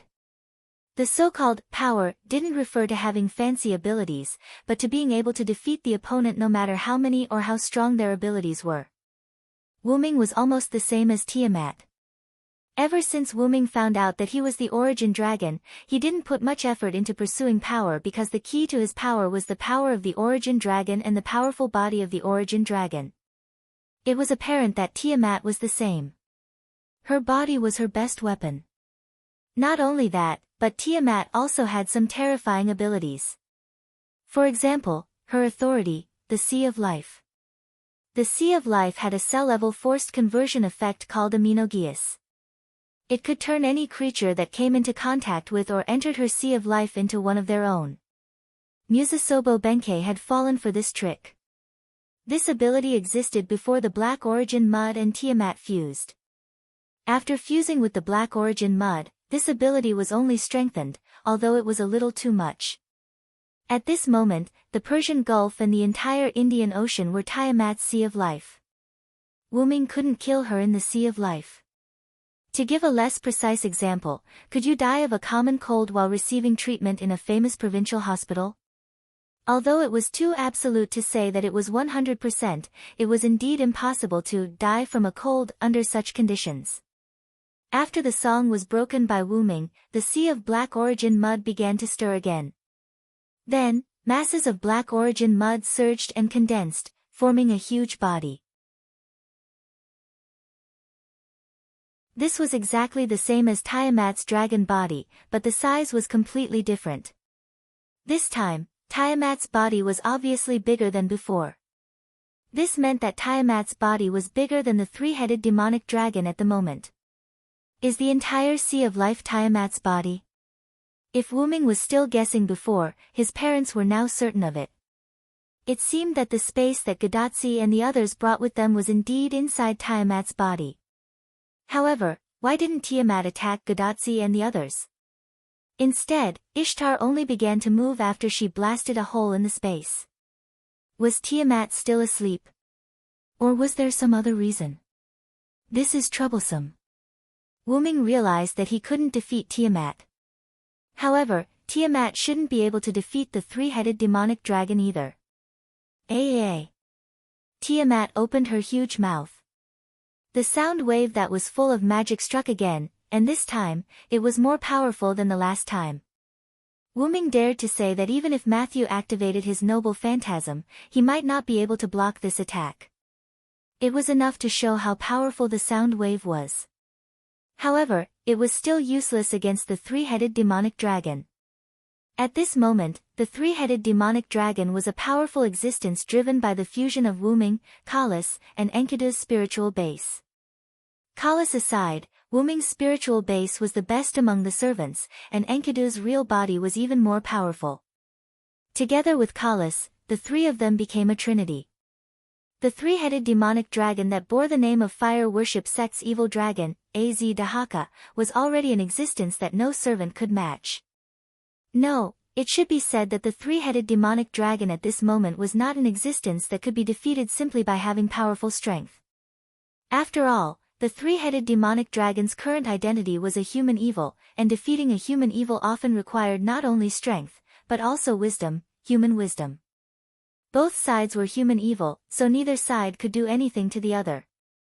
However, Wuming still had the upper hand at the moment. After all, he was once a human, and the three-headed demonic dragon was a trinity existence. At this moment, Tiamat was facing three existences, which was 3 against 1. That was the advantage that Tiamat did not have. Master, I detected a powerful binding on Goddess Tiamat's body. Binding? Yes, and it seems that Tiamat added the binding herself.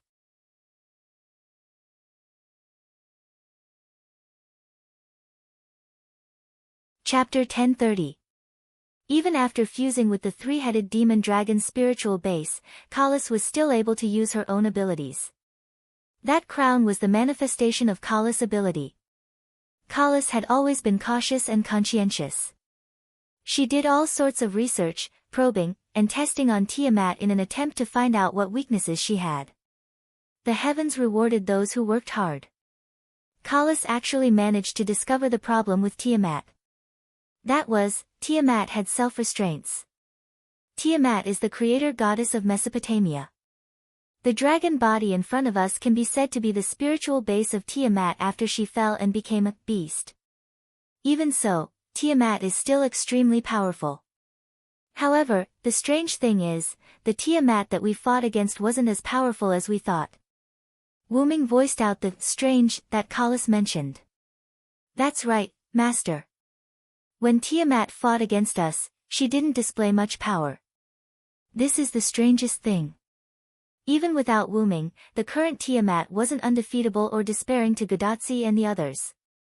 That was, Tiamat didn't have an overwhelming and decisive ability. This wasn't something that a creator goddess should have. The only ability that Tiamat still had was the Sea of Life. However, it could even block Nabistin's Fang for a while. It couldn't be considered an overwhelming ability. The Sea of Life couldn't even compare to Wuming's Hegemon's halo. At the very least, the Hegemon's halo could instantly destroy the black mud on the ground, while the Sea of Life couldn't instantly flood the ground. However, even if Tiamat has self-restraints, we can't do anything to her. Wuming was not facing the problem of weakening Tiamat, but the problem of not being able to stop Tiamat. Wuming wasn't afraid of Tiamat, who didn't have overwhelming power, but he couldn't defeat Tiamat or stop Tiamat's actions. Tiamat's Sea of Life covered the entire Persian Gulf and the Indian Ocean. If they did not destroy it completely, there was no way to defeat Tiamat. This was what Wuming couldn't do to Tiamat. The reason why Tiamat couldn't do anything to Wuming was because Tiamat didn't have any overwhelming moves. No, Master, you can seal Tiamat. Kalas suggested to Wuming. Kalas was an artificial spirit that supported the top magic attire. When it was first created, it had extremely high intelligence and could deal with all kinds of situations. Later on, Kelly became Wuming's noble artifact, and had undergone the baptism of the origin, together with Wuming's main body, which made her stand out from the rest. Regardless of whether it was the magical attire's performance or the artificial elf's wisdom, she was far ahead of the rest. Since Kalas was able to suggest this, the idea was feasible. You're saying that I should use the 12 incarnations? But I can't use it in this state. Wuming could use it previously because the spiritual base of human evil wasn't completed, so it left behind a self-protection mechanism. Now that human evil's spiritual base was completed, Wuming's original abilities were temporarily lost. After all, this was a human evil spiritual base that was transformed from the corpse of the three-headed demonic dragon, Az-Dakaha. To activate this spiritual base, it even required the trinity of Wuming, Enkidu, and Kalas. Although this spiritual base was unprecedentedly powerful, there were also many disadvantages. Wuming's inability to use his own abilities was one of them. This spiritual base was considered a complete product in terms of strength, but in other aspects, it was still considered a half-finished product. It could be modified in the future, but now wasn't the time to do so. Master, this spiritual base contains a sovereign sun and 2 simulated star maps. They can be used by you. When Kalas said that, Wuming couldn't help but be stunned. Of course, I know that Az-Dakaha has a Vesta, but whether it can be used on Tiamat is another matter. The three-headed demonic dragon, fire worship sect, came from Mesopotamia. The Avesta's user was a three-headed demonic dragon, so it couldn't be used on humans or fire worship sect's abilities. The former was because this was the final trial for humans, while the latter was because of homology. Although Tiamat wasn't a god that belonged to fire worship sect directly, fire worship sect's roots were still in Mesopotamia. The box garden world was particular about inheritance. Mesopotamia and fire worship sect had deep connections, so this ability might not be used. Moreover, Avesta didn't have the sealing effect. Also, you said that there are additional simulated star maps in Az-Dakaha's body? Wuming was a little moved. Having a simulated star map was a great fortune for anyone, but Az-Dakaha had too. How could Wuming not be moved? It was normal that Wuming didn't know about Az-Dakaha's gift. When Az-Dakaha's spirit had died, Wuming had placed his body in the gift card and returned to the root for Kalas to transform. Because his physical body was still alive, the power that existed in Az-Dakaha's body wouldn't be like when Silent killed Maxwell, which resulted in a falling object. Only the tyrant's halo was used by Az-Dakaha in front of Wuming. As for Avesta, Az-Dakaha didn't even have time to use it before it was sealed by Wuming's golden sword. Wuming had heard about Avesta's specific effects from Galji. Forget it. Kalas, control the body. Enron, help me. I'll go inside and take a look. Yes, Master. Yes, Master Hyunryong. After Wuming finished speaking, the middle head of the three-headed demonic dragon drooped down as if it had lost its soul. After that, the three-headed demonic dragon's entire body was controlled by Kalas with Enkidu assisting from the side. The three-headed demonic dragon once again gathered the tyrant's halo in its mouth. Even if it couldn't kill Tiamat, it had to constantly interfere. Tiamat, on the other hand, let out a sorrowful and angry song. On the surface of the Sea of Life, something seemed to have appeared and began to shake. Inside the spirit base. When Wuming said to take a look inside, he meant to go to the depths of the spirit base to take a look. The three-headed demonic dragon was a trinity, and Wuming, who was one of them, could naturally do this easily. Wuming, who had turned into a ball of consciousness, came to the interior of the spirit base. In front of Wuming, there were 3 balls of light. 2 of them emitted the starry light of the universe, while the remaining 1 emitted the light of the sun. There was no doubt that this was a sun sovereignty and 2 simulated star map creation. Wuming reached out his hand to one of the simulated star map creation and immediately sensed the effect and name of this simulated star map creation. Is this Avesta? Wuming's hand separated from the ball of light and no longer cared about it. Then, the remaining 2 are the sun's sovereignty and the additional simulated star map creation that Kalas mentioned. Wuming placed his 2 hands on the balls of light without hesitation. In an instant, the information of the sun's sovereignty and simulated star map creation was transmitted to Wuming's mind. Dragon Sun sovereignty and simulated star map creation. Virtual star Taisui.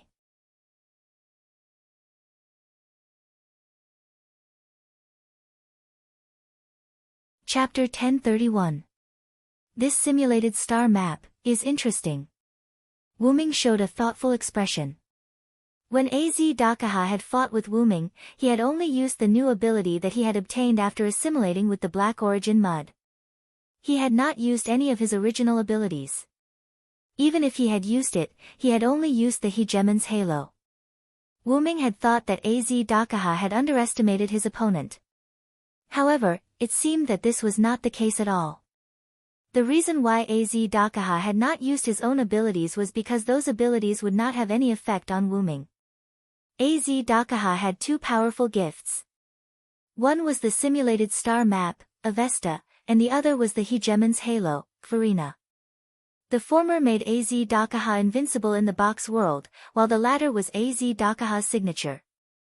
Possessing the former was enough for Az Dakaha. What the strong possessed was not some flashy ability, but the ability to defeat the enemy. Eating the world with a single move also existed. However, there were times when one trick to eat everything did not work. For example, Az Dakaha and Tiamat. The reason why Az Dakaha had the Dragon Sun sovereignty and the simulated star map, Virtual Star Taisui, was because Az Dakaha had naturally fused with his body when he broke the seal. That's right. Just like the no-name flag was one of the items that broke the seal, these 2 items were items that sealed Az Dakaha. The Dragon Sun sovereignty only had the effect of strengthening the spirit core. However, every simulated star map had restrictions. Coincidentally, Virtual Star Taisui's restrictions prevented Az Dakaha from using it. Avesta was also useless against Wuming because Az Dakaha couldn't absorb, cancel, or borrow the power of the origin. It could only use its new ability after combining with the Black Origin Mud to deal with Wuming. This was why Az Dakaha didn't use its own ability. It was the same for Tiamat. The Sea of Life could be said to be the bane of all things, but after fusing with the Black Origin Mud, Wuming developed a resistance, because Wuming and the Black Origin Mud were of the same origin. In addition, Tiamat had sealed herself, causing Tiamat to be unable to take down Wuming. Wuming was also facing the same problem at this moment. The ability of the Trinity as Daka, one of the 7 great human evils, was also unable to destroy Tiamat. Therefore, when one move was no longer fresh and could no longer dominate the world, a new move was needed. And Kalas found a new move for Wuming, which was the illusory star Tai Sui. Through the contact of his arm with the ball of light, Wuming also learned of the illusory star Tai Sui's ability. It ignored all conditions and forcefully sealed natural gods and star spirits. This was the ability of the illusory star Tai Sui. And Tiamat happened to be a natural god. This was the method that Kalas had mentioned, to seal Tiamat. After Kalas's adjustment, the dragon's sun's sovereignty and the simulated star map illusory star Tai Sui in Az Dakaha's body had completely become this spiritual base's item, or rather, its ability. Therefore, Wuming could ignore the restrictions of the illusory star Tai Sui and use it directly. Then, let's begin. After Wuming finished speaking, the ball of light that his right hand touched emitted a huge amount of starlight, which instantly enveloped Wuming's consciousness. In the outside world, the three-headed demonic dragon controlled by Kalas was hunting down Tiamat's the 11 sons. That's right, the 11 sons of Tiamat were born from the Sea of Life again, and in terms of strength, they were even stronger than the previous 11. However, it was all in vain. One after another, the demonic beasts were killed by the three-headed demonic dragon. Sun-like flames shot out from the Sun Lion's mouth and attacked the three-headed demonic dragon. The pure white three-headed demonic dragon threw away the corpse of the demonic beast that had died long ago. It then clawed at the fire of the sun, causing it to explode. Following that, the three-headed demonic dragon gathered the flames and flashes that had once destroyed one-third of the world in its mouth and engulfed the lion. The sky had become dark at some point, and the storm carried a tornado that swept toward the three-headed demonic dragon like a petrel. The three-headed demonic dragon spread its shadow wings, which turned into a curtain that covered the sky and directly cut the tornado in half. However, the curtain did not stop. As if it had a life of its own, it directly slashed at the dark mass in the sky and instantly cut it in half. The last two demonic beasts, Ugur and Mdblutu, were eliminated. At this point, the 11 newborn demonic beasts were all killed by the three-headed demonic dragon. However, when the three-headed demonic dragon was eliminating the 11 sons, Tiamat was not idle. Another strange song was heard. Suddenly, the entire Sea of Life was in a riot as if it was boiling. In the next second, the 11 sons reappeared from the Sea of Life. No, not only 11 demonic beasts, but more and more demonic beasts emerged from the Sea of Life. Moreover, all of them had the same strength as the 11 sons. Without a doubt, this move was the product of the fusion of Tiamat and the Black Origin Mud. It was impossible for Tiamat alone to give birth to so many powerful demonic beasts in such a short time. Among them, the most numerous and the most powerful was the winged Ramu. When Wuming controlled the three-headed demonic dragon, he used the tyrant's halo to clean up the Black Origin Mud on the land. At the same time, he also cleaned up the Ramu and the few mermaid kururu that were scattered all over the land. There were no longer any demonic beasts on the land, except for the sea.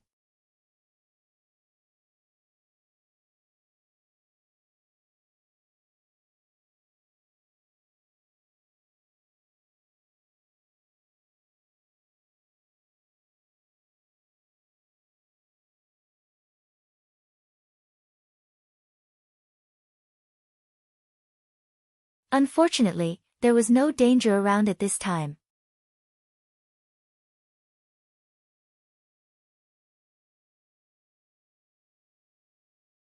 Chapter 1033.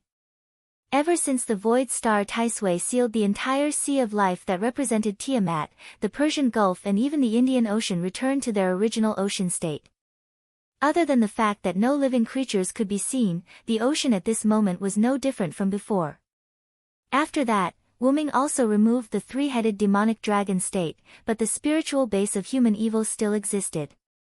After all, the transformation of the spiritual base was basically complete, and it could not be changed back even if he wanted to. However, there was one thing to note.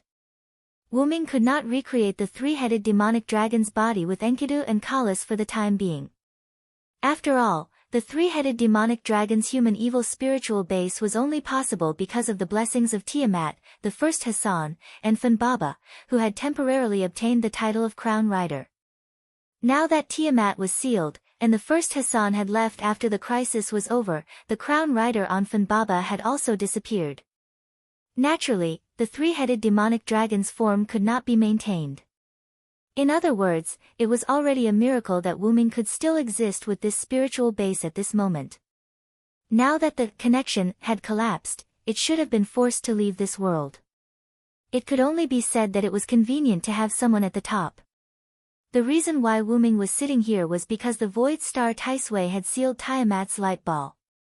Because the spiritual base of Wuming's human evil was still there, the Void Star Taisui would not disappear, and the sealed light ball would not dissipate. The reason why Wuming was sitting here and sealing the light ball was actually that he was trying to take out the black mud that had fused with the Sea of Life. After all, the existence that had fused with the black mud would naturally be hostile to Wuming, and Wuming could not sit idly by and do nothing about the black mud. In addition, the foundation of human evil was the love for other humans. No matter what, Wuming still had sympathy for Tiamat. Especially after Wuming studied the light ball and came into contact with Tiamat's will for a while. It really makes people sigh. Wuming opened his eyes and let out a long sigh. He had no way of completely removing the black soil from Tiamat's Sea of Life. This could only be done after he returned to the Great Origin. During this time, Wuming felt Tiamat's thoughts. I miss the children. I want to come into contact with the children. I want the children to return to my arms, but I'm afraid of bringing harm to the children. This was Tiamat's extremely simple thinking. Wuming could use his origin power to kill Tiamat the same way he had killed Az Dakaha, but Wuming couldn't bring himself to do it. Aziz Dakaha's evil was because he wanted justice to stand on his corpse, while Tiamat's evil was simply a mother's instinct to care for her child who had abandoned her, as well as the world that did not need her. And this mother was also afraid that she would harm her child. Otherwise, she would not have placed a self-seal on herself. Tiamat had only been chosen to become a bug in the human system. This bug had to be fixed in order for the system, called humans, to continue. And this bug had been created by using the love for humans. Fixing the false love that had been forced to become was a little cruel in Wuming's eyes. Aziz Dakaha had already died at Wuming's hands. Wuming did not want another existence similar to Aziz Dakaha to follow in his footsteps. However, it was obviously impossible to let Tiamat go just like that. Fortunately, I have the illusory Star Taisui. If not for this, I'm afraid it would have reached a point where only one of us could live. Ignoring all conditions to seal a natural god, although the target audience was small, the effect was unexpectedly powerful. If not for this, it was hard to say who would die in the end. Wuming felt a headache at the thought of so many powerful magical beasts that had been born from the Sea of Life. And fortunately, those magical beasts were formed from the black soil in the Sea of Life. They were also a part of Tiamat. Otherwise, Wuming would not have a good way to deal with so many magical beasts at once. And if the time was delayed, who knew how many magical beasts Tiamat could give birth to? The Sea of Life was so big, and Tiamat had the support of the black soil. Who knew what would happen in the end? Therefore, this was why Wuming believed that the outcome was still uncertain. In any case, let's bring Tiamat back to the root of life first. Once they returned to the root of life, there would definitely be a way. After all, the root of life was the source of miracles, and Wuming was a god inside. Wuming shook his head and rested for a while. After relieving his fatigue, he merged the ball of light into his body and stood up. Wuming looked at the position of the stars in the sky and estimated the time. At this time, Tachika and the others probably haven't finished their banquet. I should still be able to make it, probably. If not for the last 2 words. But Wuming knew that the Uruk was short of resources at the moment, so he did not expect to be able to eat delicious food. Let's go join in the fun. Wuming turned around, and his body disappeared into the portal that had opened at some point in time. Then, the portal closed. On the coast of the Persian Gulf, there was only the night wind blowing the waves and hitting the rocks in boredom. Uruk.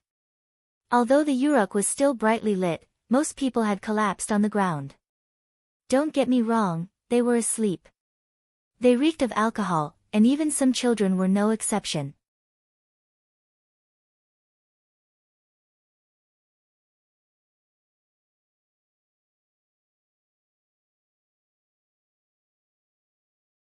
Chapter 1034. Wuming had seen how hard Siduri had worked during this period of time. She was not much more relaxed than Gilgamesh. At this time, how could Wuming allow Siduri to continue working? However, with Siduri's character, it was certainly impossible for her to rest by herself, so Wuming could only order her. He walked quietly into the room where Gudatsi and others were gathered. At this moment, the room was exuding the aroma of good wine. There was no doubt that this was Gilgamesh's collection of good wine. Wuming even suspected at this moment that Gudatsi and others fell asleep because of the smell of wine. As soon as he entered the room, Wuming saw Gudatsi and Matthew sleeping soundly on the table. The others were nowhere to be seen.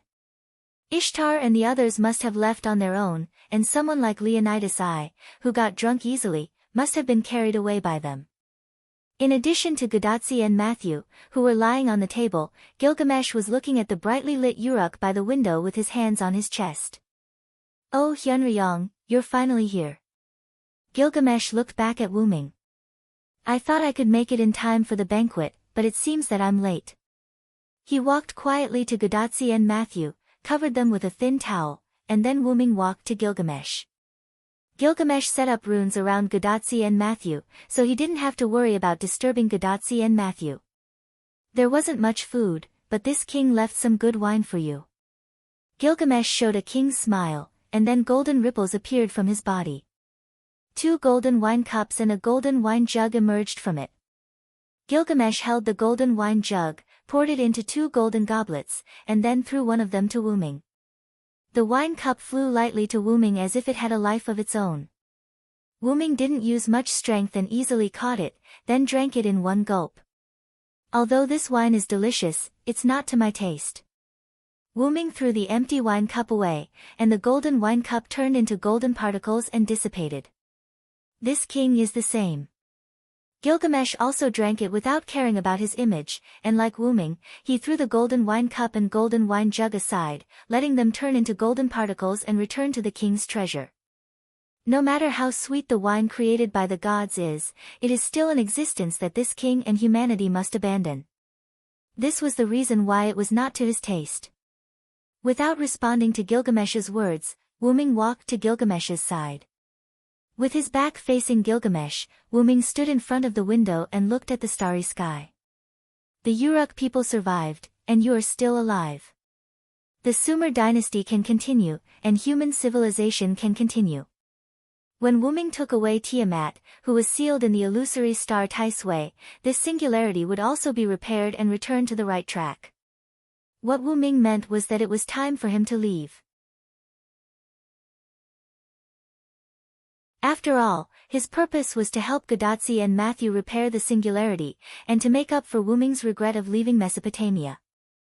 Whether it was the Gilgamesh of that world, or Wuming, who took care of Gilgamesh's childhood, was already half a father to Gilgamesh. "I know you won't forget what happened here, and I also know you know very well that the Gilgamesh I am familiar with is the queen." Although because of the suppression force, Uruk Hyunryong existed in every parallel world, and there was a story between Gilgamesh and Hyunryong, it was impossible for Gilgamesh not to notice this. After all, the stories created by different genders could not be exactly the same. This was for sure. Of course. Gilgamesh, who turned around, nodded without hesitation. After all, the Hyunryong this king is familiar with can be said to be a woman. You can't be the one this king is familiar with. Wuming was shocked. It must be the doing of the 2 suppression forces. Did it have to be so exciting? Ha ha ha ha, this king is joking. It's so nice to see your face. Gilgamesh patted Hyunryong's shoulder as if his scheme succeeded, and he laughed very happily. However, not long after, Gilgamesh stopped laughing. But this king is really happy to see you. After patting Wu Ming's shoulder again, Gilgamesh left the room. At this moment, only Wu Ming, who was looking at the night sky, and the sleeping Gadotsi and Matthew were left in the room. Me too, Gil. As for what Gilgamesh said about Hyunryong in this parallel world being a woman, it was unknown whether Gilgamesh was joking or not. Early the next morning, Gadotsi woke up groggily and found herself lying on the bed in her and Matthew's room in the Chaldean embassy, and Matthew was lying next to her. Hey! Hey hey hey! As if she thought of something terrible, Gadotsi's face turned red, and she screamed in horror. What happened, Senior? Matthew had a conditioned reflex because of Gadotsi's scream. He suddenly woke up from his sleep and sat up. No, nothing, I just woke up and had a nightmare. Gadotsi was silently relieved.